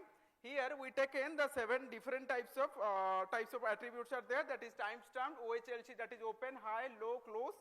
Then we go for the volume BTC, weighted average, and the volume currency. These are the 7 different attributes we taken here. First we scale the data, handle the missing values, and create the required time series structure to prepare it for modeling the different models. The Bitcoin historical data set we available on Kaggle. We know the Kaggle is the free repository when we collecting the Bitcoin data from this repository. Bitcoin predictions can provide insights into market sentiment, enabling the investors to gauge future price movements. This is my workflow diagram, full workflow diagram of this work. Starting from the BTC USD data we taken, go for the data pre-processing steps, then we go for the exploratory, that is EDA analysis, then we go for time resampling, feature extractions are there, model buildings are there, performance evaluation, different by taking different RMSE, MAE and MAE scores. Then we go for the predictions. Moving towards the next slide, from Bitcoin price prediction, CNN model helped to uncover the complex patterns. The LSTM model relationships and patterns in the Bitcoin price trends are effectively captured by LSTMs. Similarly, the GRU address the problem by controlling the information flow through gating techniques. Bi-LSTMs can process arrangement both the forward and backward and forward directions. As for the name bi-directional LSTM, we go for the process arrangements both forward and backward directions. This is the critical hypoparameter tuning we go for in bilateral model. Here we taken the 50 epochs are there, 0.2 dropout we taken, then the batch size is 64. The test data from this collection is collected between January 2020 to September 2020. In figure 2, we go for the BTC USD price prediction with the bilateral model. The mean absolute error, that is MA score, common metric, is used to measure the accuracy of a model by averaging the absolute differences, where MAE can be calculated, that is 1 by n summation of n I equal to 1 yi minus y cap I. Here the yi minus y cap I is the absolute difference between the actual and predicted values for each observations. Then the mean absolute error, that is MAC shortly we term it as 1 by n summation of n I equal to 1 yi minus y cap I whole square. Then similarly the RMSE score, that is root mean square error, here we calculated as root over of 1 by n summation of n I equal to 1 yi minus y cap I whole square. Now we go for the comparison bar diagram. In comparison to other models, the bilateral model RMSE score is 6.583. Similarly, the MA score is 1.471, which is minimal as compared to other 3 models. Moving towards the next slide, deep learning models offer several advantages for predicting the Bitcoin prices due to their ability to handle the complex data, nonlinear partners, nonlinear relationship, and the large volumes of the informations. A memory cell in bilateral model is in contrast to other models keep pertinent historical data while deleting the unnecessary information from this data. Here is the comparison table are here in the table 1, GRU, LSTM, CNN and biLSTM. Here we can see that MAC values, MAE values and RMSE values is there, where as compared to other 3 models, the biLSTM model gives a better result. As its MAC score is 2.309, MAE score is 1.471 and similarly RMSE score is 6.583, which is minimal. The deep learning models are robust to noise in the data. They can learn to filter out irrelevant information, focus on significant patterns, improving the accuracy of the predictions.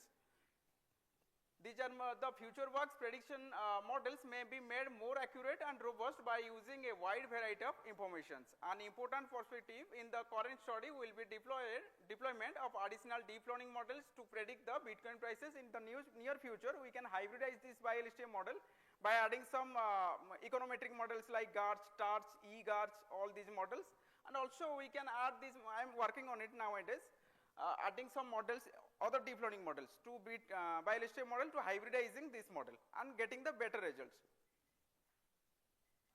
These are some of the references are there. Thank you. Thank you.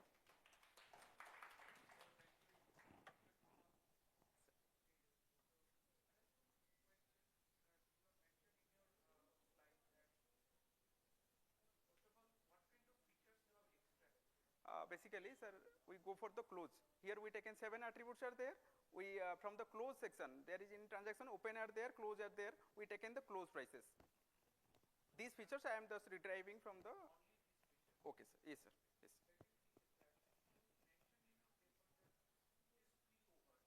Yes, sir.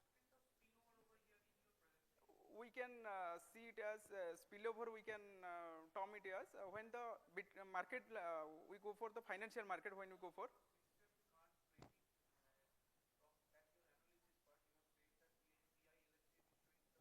Right, sir. Right.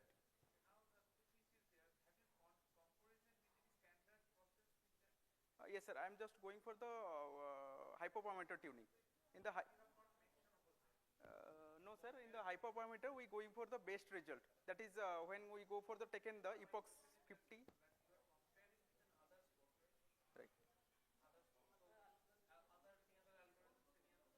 No, sir. Here in this work, 4 algorithms are there. Different algorithms are there. Novelties, ma'am, novelties, when we go for the deep learning model, then deep learning, that is bidirectional LSTM, gives the best result in my work. Here I am going for the feature addition techniques. I think this, in the data set, we go for the 2012 to 2020, 8-year data set, 365 into 8. That much data set I am just taken. Pre-processing I am taken when there is missing values present in the financial data, when the market is off and so little bit slow is there. Then we go for the F fill, B fill methods are there, filling the NAN values, not a number values. No ma'am, its real values are there. When there is NAN values, that is not a number values, then we go for the F fill and B fill method to filling that values, missing values. These are the techniques. Feature.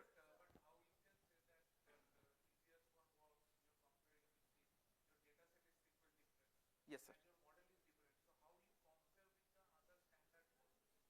So basically, right, sir. Right, sir. Sir, the novelty of my work is in the other authors' work. Right, sir. No, sir. That's not new. I am just working with the data. When there is missing values are there, I am just putting the F fill, B fill method I am utilizing. After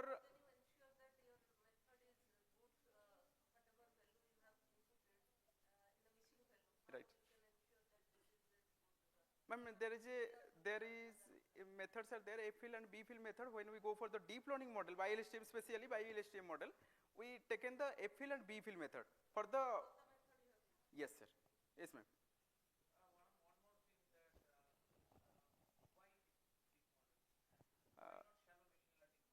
Right, sir. As compared to, as we everyone know, in the as for the machine learning techniques, the trends are going for the deep learning model, right?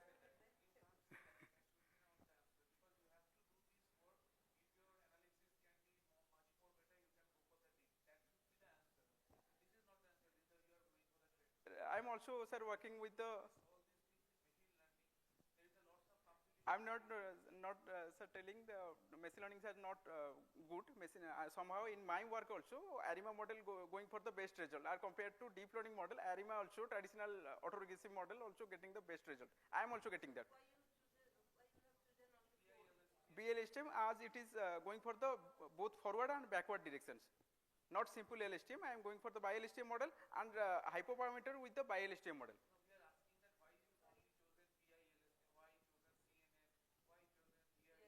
So chosen. In previously I am working with the CNN, GRU also. In this work also GRU was there. Yes, sir. From the previous work, my work, I am getting the bi-LSTM gives the best result. That's why somehow LSTM getting the best result in my previous work. That's why I am going for the bi-LSTM model. So what it gives? Nowadays I am working on it, ma'am. Yes, sir. Also work with machine learning models and also econometric models also. GARCH, TARCH also, and PARCH models. All these models I am also working. Thank you.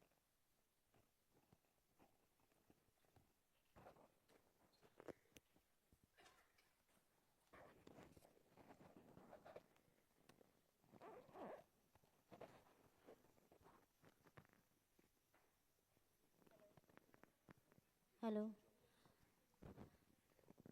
Next, I would like to call paper ID number 22 to present the topic.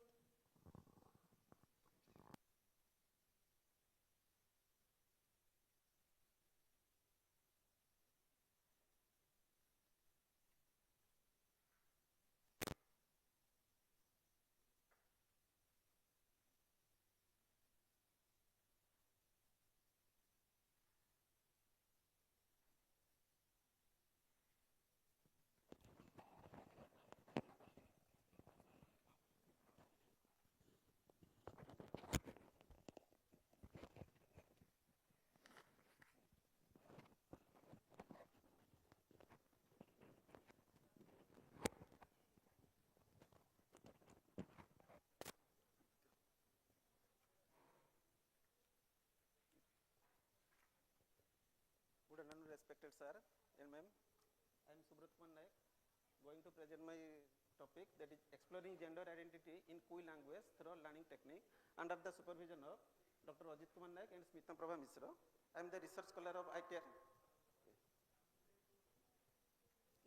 Before going to my topic, these are my paper outline: introduction, problem formulation and proposal, material methods, result analysis, conclusion, and future work and references. This the topic is the one different topic. The first is it is a part of the one government India project, that is data collection part in the Kui language. Several IIT and NIT are working on that project. Before going to that, we are going on the Kui language. Okay, what is the Kui language? Kui language is a language that is only in the spoken in the Kandhamal district of Odisha. There is nearly 9 lakhs people are taking the Kui language. Okay, these are the one diagram of this is the Kutyakanda tribes. Okay. The language, Kui language. Here we identify the language, gender identification. That is whether they are male or female through their voice. Okay. Speech to text translation for the tribal language. It means this project is belong to the 4 languages, that is Soliga, Lambani, Kui, and Mundari. But here in our university, taking care of the Kui language. The objective of this develop is speech-to-speech framework convert to a tribal spoken sentence. That is the first aim of the project is digitization of the Kui language, building models to enable the automatic speech recognition and identifying the gender using the existing model. Here we compare the existing model in our new data sets.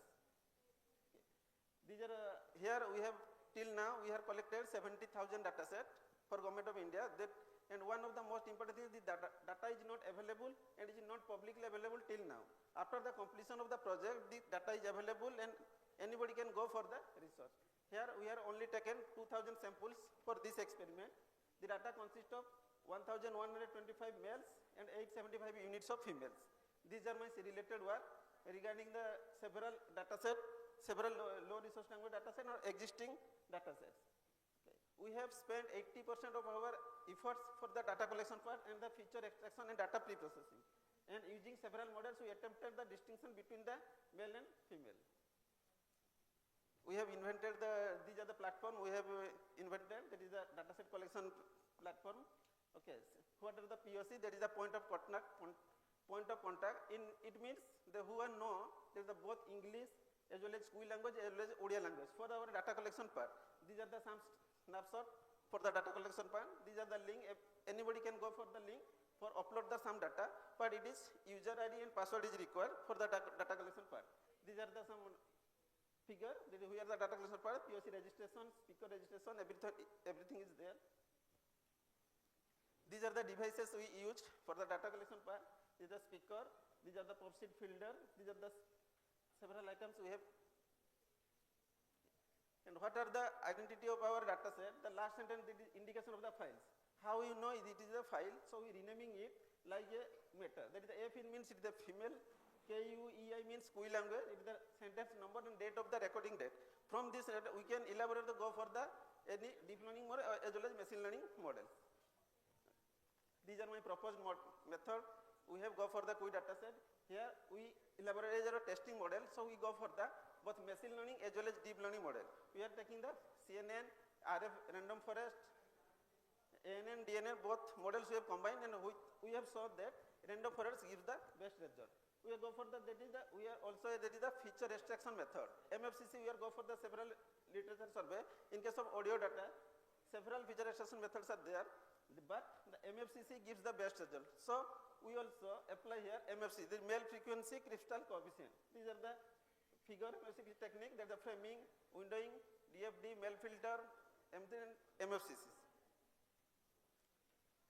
We have go for that, and random forest gives the best result due to the several reasons. That is the handling noisy data. In our data set, some noisy data are there. So using this method, random forest, the noisy data can be cancelled or give the best result. And the feature importance and selection, combining weak learners, robust overfitting, parallelization, ability of model and non-linearity. This is my result analysis part. We go for the model, logic regression, naive-Bayes, conventional neural network, artificial neural network, and the deep learning. We go for the every model we have tested, and the random forest gives the best result. As well as we are find here accuracy, precision, recall, as well as F1 score and AUC score also. This is the graphical method we have represented. These are the ROC curve, rate of occurrence is the graph here. Here also we have checked that the red line, that is the random forest, give the best result. This is the confusion matrix. We have draw for the every model, we have got the confusion matrix here. We have go for the comparison. These are the comparison previous year. Several researchers go for this. gender identification method using the existing method, the ANN or LR or any methods using their data set. They are getting the result like accuracy 93%, 89%. These are by our method, existing method using the our data set give the best result. That is 95% is the accuracy. Various conventional techniques are applied for the present research identified to quiz speech data. As discussed, diverse machine learning methods to use the identity gender from our tribal data set. And random forest method gives the identity data with an accuracy of 95%. And the performance of the classifier demonstrated that is recall, precision, F1 score, as well as the AUC score. Feature are in speculated that by using hybrid classifier, other classifiers these also may be enhanced. That is, furthermore, it is suggested that distinct characters from our quiz data set would increase the success rate of gender identification. Various feature selection classification techniques are to be studied for the shared objective in the future. The quiz gender identification system can be integrated into speech recognition as well as speaker recognition in the quiz language in the future. Some references we have go for there. One paper also, Web of Science paper also published for the data collection part. Thank you.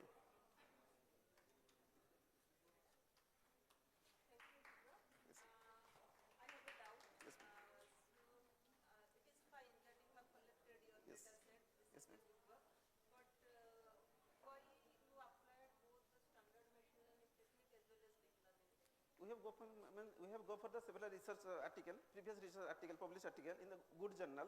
They are saying that some papers said that the machine learning technique good result. As a recent papers, there is the web to back or using this deep learning techniques, they are getting the best result. So we are conventionally we are taking the six method. By default we are taking the 6 methods and apply our data set. So whether our data set in which method, our data set give the best result. Also, but here random forest maybe in a future where we are going to work, only we have taken only 2000 sentences here, which may not give the deep learning with the best result. So in the future, we are applying the GRU or every message of GPU for faster access for the total data set. The 70,000 data set we have collected, but here only we applied the 2000 sentences, not the old data sets. Yes, sir. Yes. Yes. Audio data set. Yes. Yes. How long you have taken the audio data? Since the 5 seconds, 10 seconds? Vary from 5 seconds to 15 seconds. You have not mentioned over there. And is a direct to, if I record the data, right now I am talking with you, so many other sounds also coming. Is that type of data or no. Studio recording data. So you have to mention over yes, there. Yes. And second, third thing is that yes. When you using these size of the data and what is the sample rate of your data? Sample? Sample rate of the audio. Yes. You have never mentioned here. Okay. That is very important. Yes. Otherwise, your data, it's my point of view. Yes. In the 95% accuracy, random forest yes. is a biased word.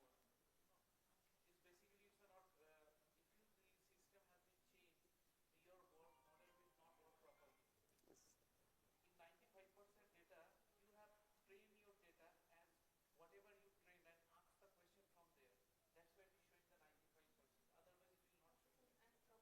comparison is also and comparison in the table 4, you have comparison with the other existing methods. It is not a comparison.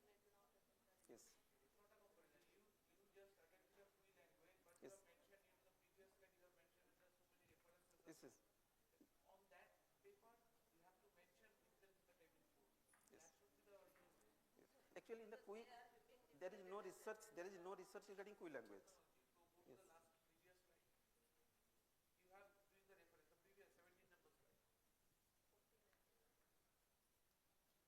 reference, the previous 17 number slide. 17. Just review. Yeah, please. That you have no. 70. This one. Yes. You have mentioned 8 reference.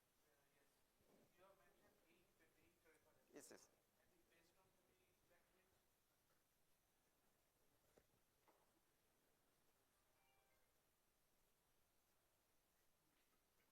And it's based on the language. Yes, sir. Training. Yes. Kui language. Age is actually, sir. Different paper. Yes. But in the reference, you have mentioned some 8 papers based yes. on the Kui language. So why you are not comparing with that? Kui language is my paper. This is the data set preparation. Paper is all your paper. No. The Kui language paper is my paper.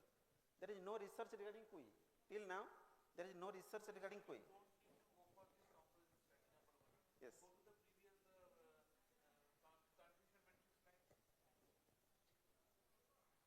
Yes.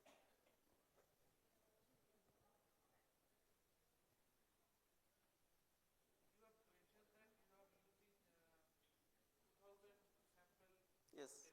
Yes, sir. 80-20. Yes, sir. Yes.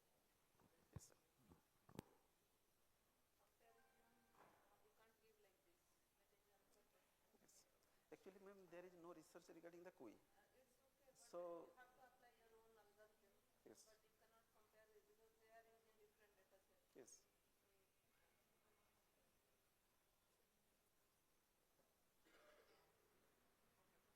Okay, thank you.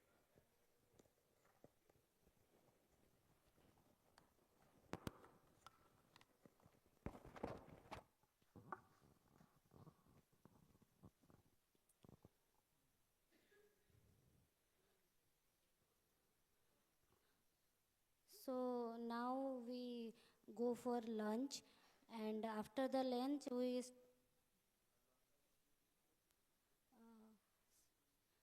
technical session, sir. 5 papers are there. Rest of the 5 papers are there. Huh.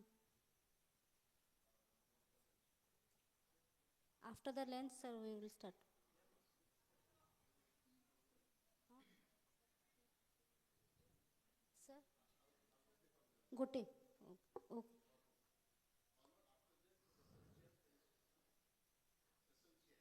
Okay.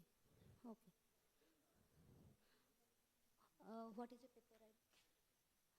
So, paper ID 35, please come and present your topic.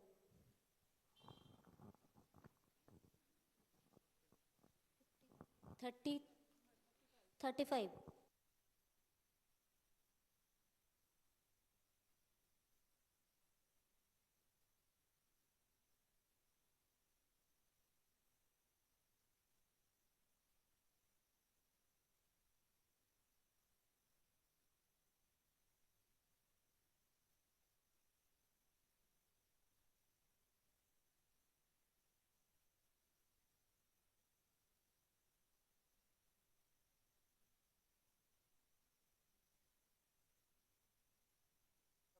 Everyone presented here. I am Jogeshwar Tripathi, Assistant Professor Department CA, ITA. Now my co-authors are Rasmita Das, Vinod Kumar Patnaik, Devniranjan Mahapatra, Subrat Kumar Naik and Nursen Tripathi. And now I am going to present my paper on enhanced fast correlation based filter approach for cancer classification utilizing support vector machine. So this is my abstract. Generally, I have gone through the different gene selection process in this area or in this research. So here I have only focused on the particularly on the lung cancer detection by using the different classifiers or different feature selection techniques. These are my outlines where I have followed the introduction, related works, motivation, proposed framework, dataset description, methodology, experimental results, conclusion, future work and reference. This is my introduction. So before going to the introduction, first I will say that data mining is nothing but the information repository where a huge amount of data can be stored and retrieved from the databases and data warehouses. So here I have already used the pre-dataset from the Kaggle where we have downloaded the long cancer dataset, and since this study helps to researchers for guiding their research of measure the usefulness of the resulting patterns. As here, sorry.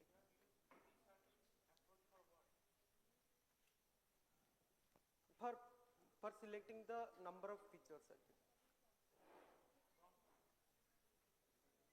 Sorry, sir.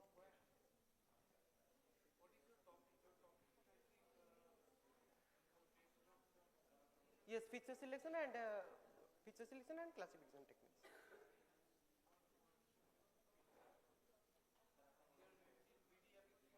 For searching the number of features, as there are so many samples are there, so I have used the for grid search for the finding the number of features, several relevant features.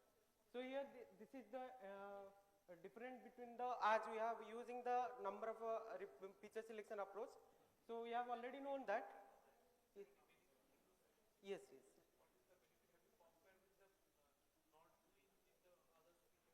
Yes. Yes, sir, I have compared with the 2 to 3 papers on this, and some of how getting. No, sir, no, ma'am, because I have already done it in my thesis. But in this work only, I have only simply using the fast correlation based filter approach and classification as backpropagation and SBM, where I have got the SBM as a base classifier. So that's I have got the here. Yes, sir.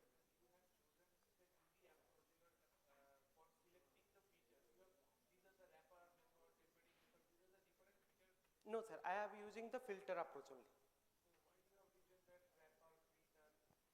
Only for the differentiation only. For the difference. Correlation based filter approach.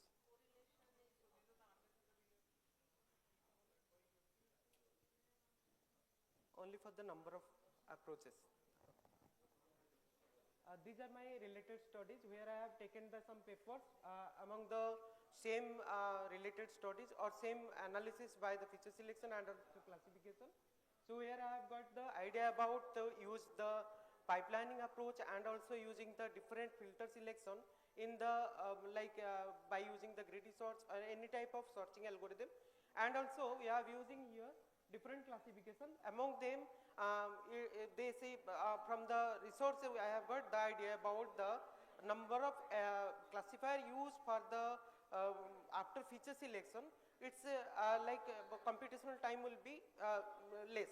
So that's why I have used here the SBM and the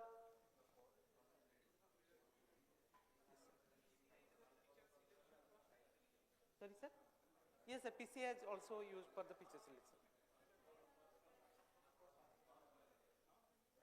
So this is the benefit. Generally, the benefits of this method that minimizing the amount of data required for making the learning success with improving accuracy prediction of knowledge learned, which is more compact and easily understood. So this is my proposed framework where I have taken the lung cancer dataset and we are using the existing feature correlation based, fast correlation based feature selection and modified fast correlation based feature selection where I have conveyed the or changes the threshold of the feature selection and then find the reduced feature dataset, and I have gone for the SBM and backpropagation algorithm after the feature selection. Generally, I have choose the dataset from the site is given there, where there are number of genes are there. Since this is a high dimensional dataset, so but number of data are maximum, but samples are minimum. So that's a we will go for the only the two classes here. One is the tumorous and another one is the normal. So this is the feature selection approaches which I have used under my technique on my research, and classification technique as we are used here as SBM and backpropagation algorithm also. So this is your result analysis by using the existing first correlation. First one is the number of genes selected after the correlation, and second table showing that the accuracy in the percentage by using the existing. So I have changed the threshold value for the particular feature selection process, fast correlation based feature selection process.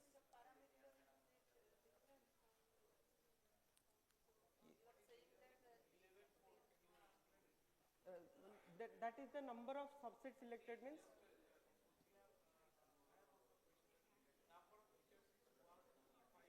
That means it is the indexed genes from the high dimensional gene data set. Yes. No. Particular features only. Particular features which are relevant for the disease. 11 means that is the one type of, like it is a numerical feature. So it is converted with the numerical data only. Because there are so many features are there. We have taken it as a numerical way after normalizing. Yes. I have extracted that genes. After extraction of the irrelevant genes, I have got these genes only. Yes, yes. Reduced it. Yes, yes. Yes, somehow it is accurately working because we are going for a research. So analyzing the different features for a particular data set, and I have already worked with the different gene data sets. No, no, no. It's only numerical data. Yes. Yes, 7,000. Yes, yes. No, no, no, sir, it's reduced. That is the data set is same, but samples are less now. 7,000 only. Yes, yes. So this is my experimental result by using the back propagation. Because I have yes, yes. I have gone through the different related researches because this is my research area on the PhD. So I am going for a large area research on this part on the feature reduction technique. So that's why I have taken it as a small part from that thesis.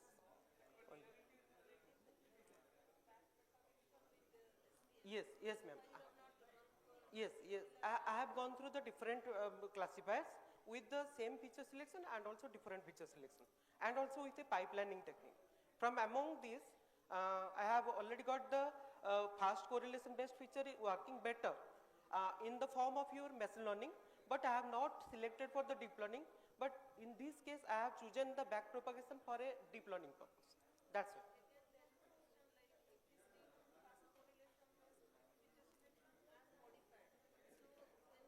I have a, yes. Yes, yes.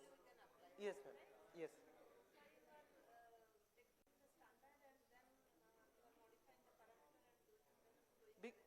Because ma'am, I have already worked on the same correlation feature selection on the different data set with the same correlation parameters or same tuning parameters.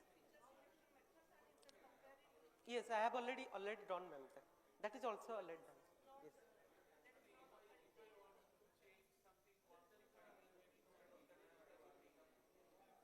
We can go for a better performance. Yes, yes. Yes, yes, yes, yes. Okay, sir. So this is my experimental result with using the SBM, linear SBM I have used here. Sir? Yes, yes. That means here we have taken only 2 classes because one is only tumor because yes, 0, yes. We have conveyed it into the like normalizing the data that is in the 0 and 1 purpose.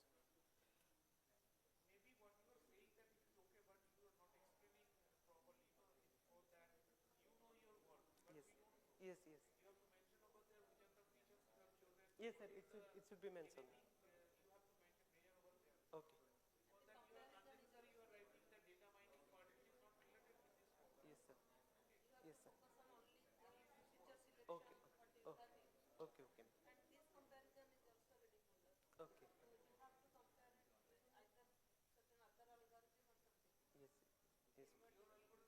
Yes.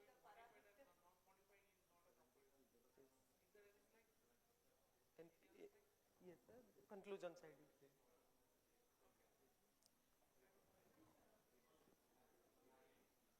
These are my references. Thank you. Thank you, sir.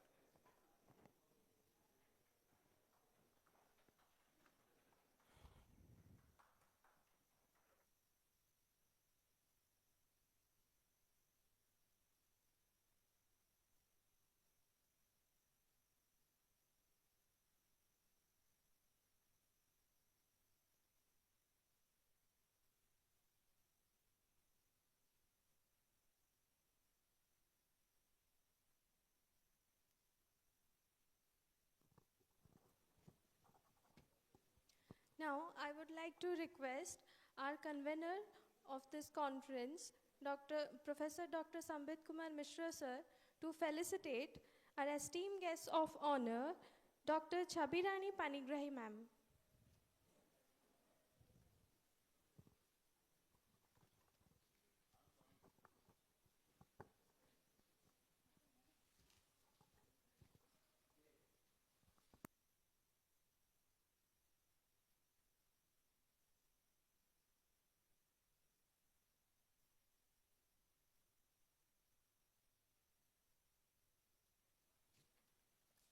Coming up next, I would like to request Dr. Amritanshu Panigrahi sir, our esteemed guest of honor, to receive the token of appreciation from our convener, Professor Dr. Sambit Kumar Mishra sir.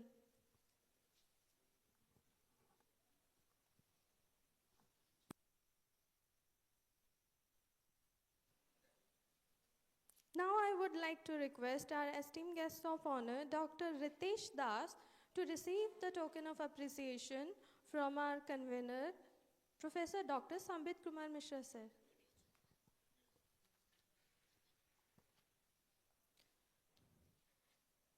Next, I would like to request Dr. Abhilash Pati sir, our esteemed guest of honor, to receive the token of appreciation.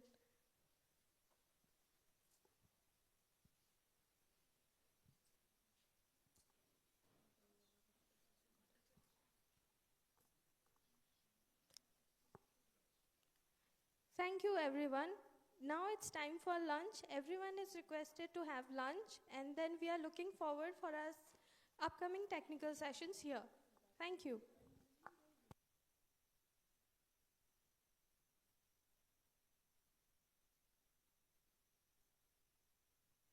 All are requested to go for lunch at the 6th floor.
Where to go to improve the situation in context of infrastructure of ICT in companies. So generally, we can say that we have to create smart companies, smart SMEs.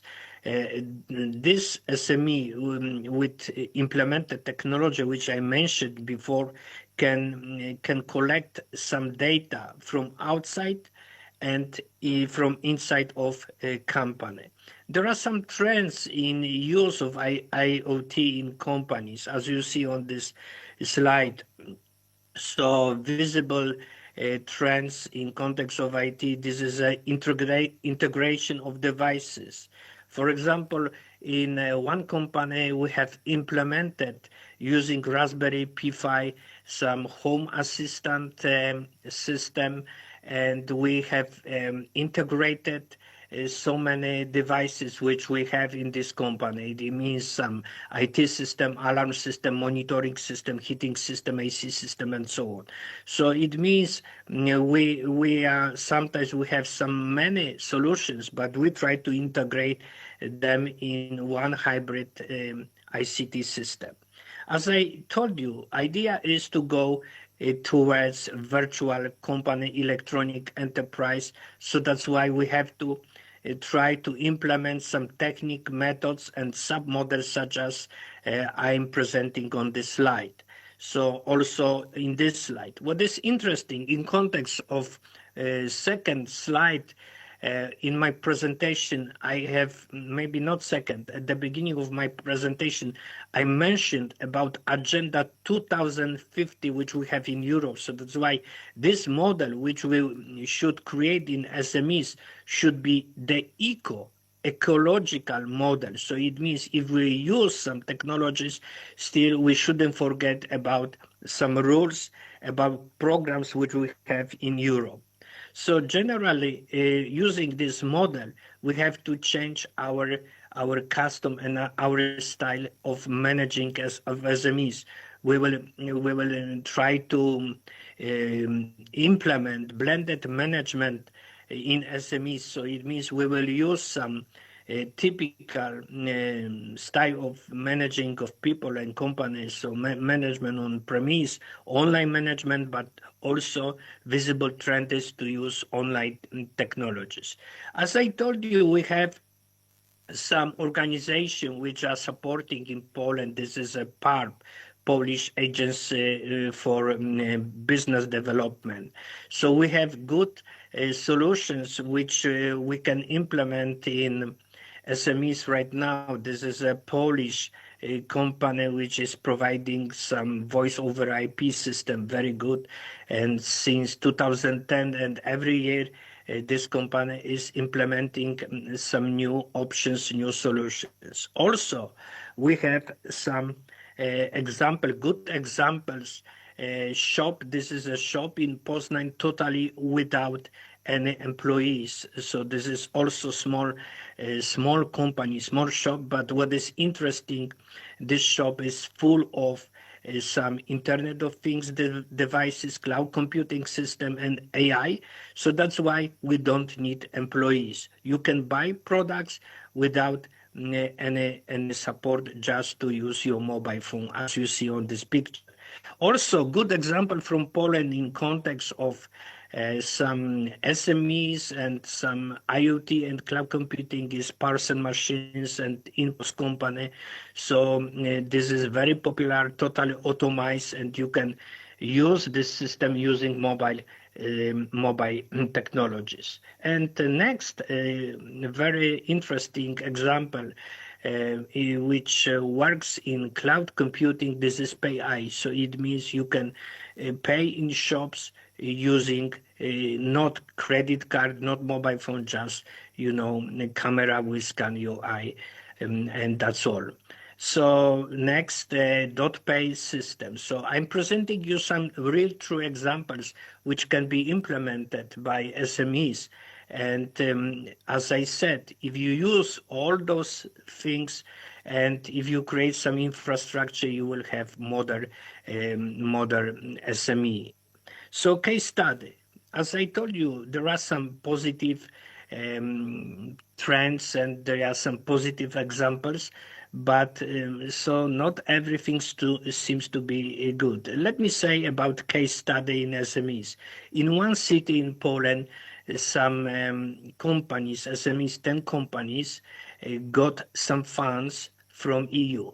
And idea was to create cloud computing model in system for SMEs in cloud computing structure as a service.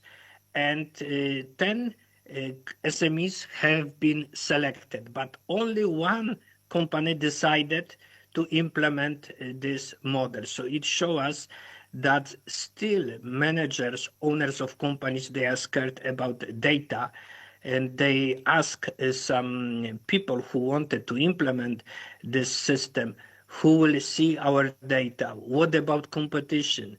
So they are not, in this moment, they are not aware of benefits of this kind of solutions. So at the end of my part, I would like to tell you that if you implement those technologies, you will have some impact on employees.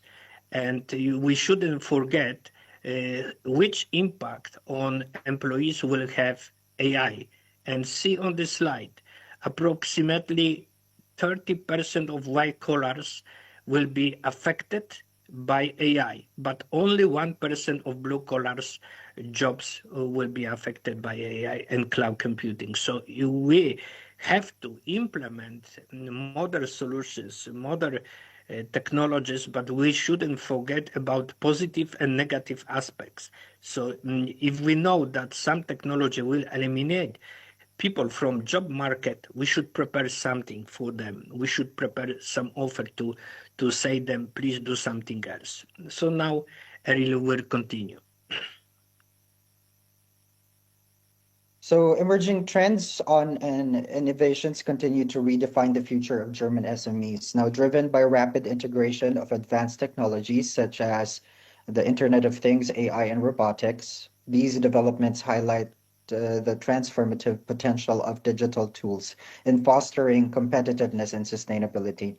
Now, for our recommendations, so this study has explored the impact of digital transformation and innovation on Polish and German SMEs with a focus of identifying critical product processes and business model innovation. So the research definitely would highlight significant role that digital technologies such as cloud computing, artificial intelligence, and Internet of Things play in shaping the future of SMEs. Now, this drives efficiency and enhancing innovation and fostering competitiveness in a rapidly growing environment.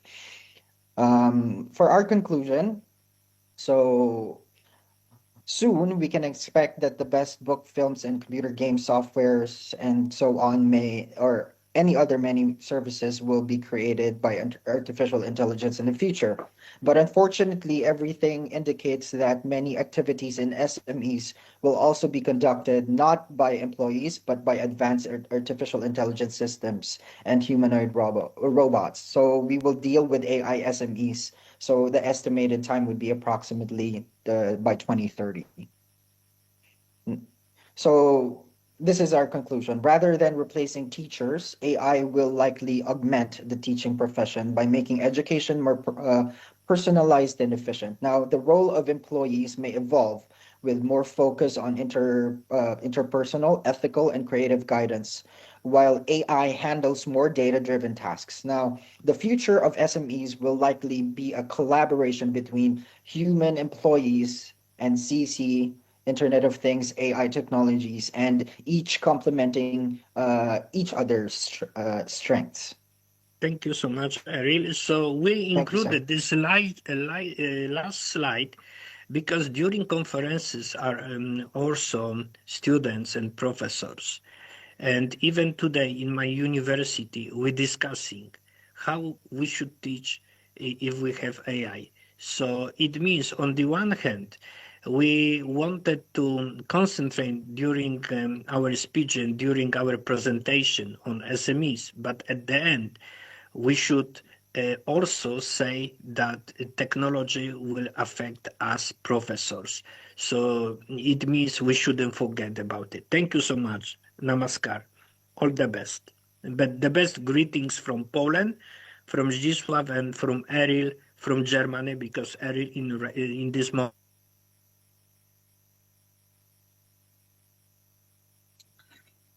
Thank you so much, sir. It's a great pleasure to listen from you and your co-investigator. And hopefully this association will go on with you and your collaborators. This collaboration will be going on. Thank you so much once again for your support towards the successful organization of this conference. Thank you, Brashi. Thank you so much, brother. Thank you, friends. Thank you, Sambit. All the best. I am wishing, I send my best wishes from, as I said, Poland and Eril from Germany. See you soon. Bye-bye. Bye-bye. Thank you so much.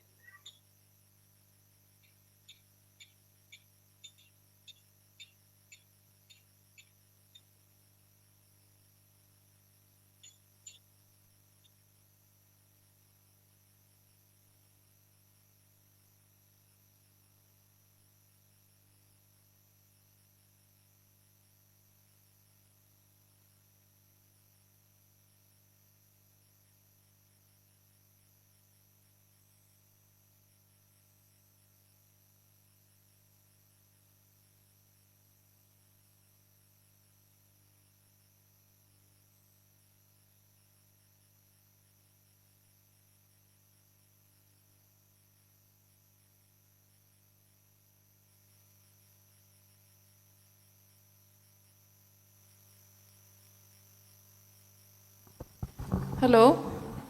Okay, welcome back. We will start with your technical session. So first participant is 10, Dr. Parimal Kumar Giri. So ma'am, please come here for your presentation. Thank you.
Now let us start the paper presentation session.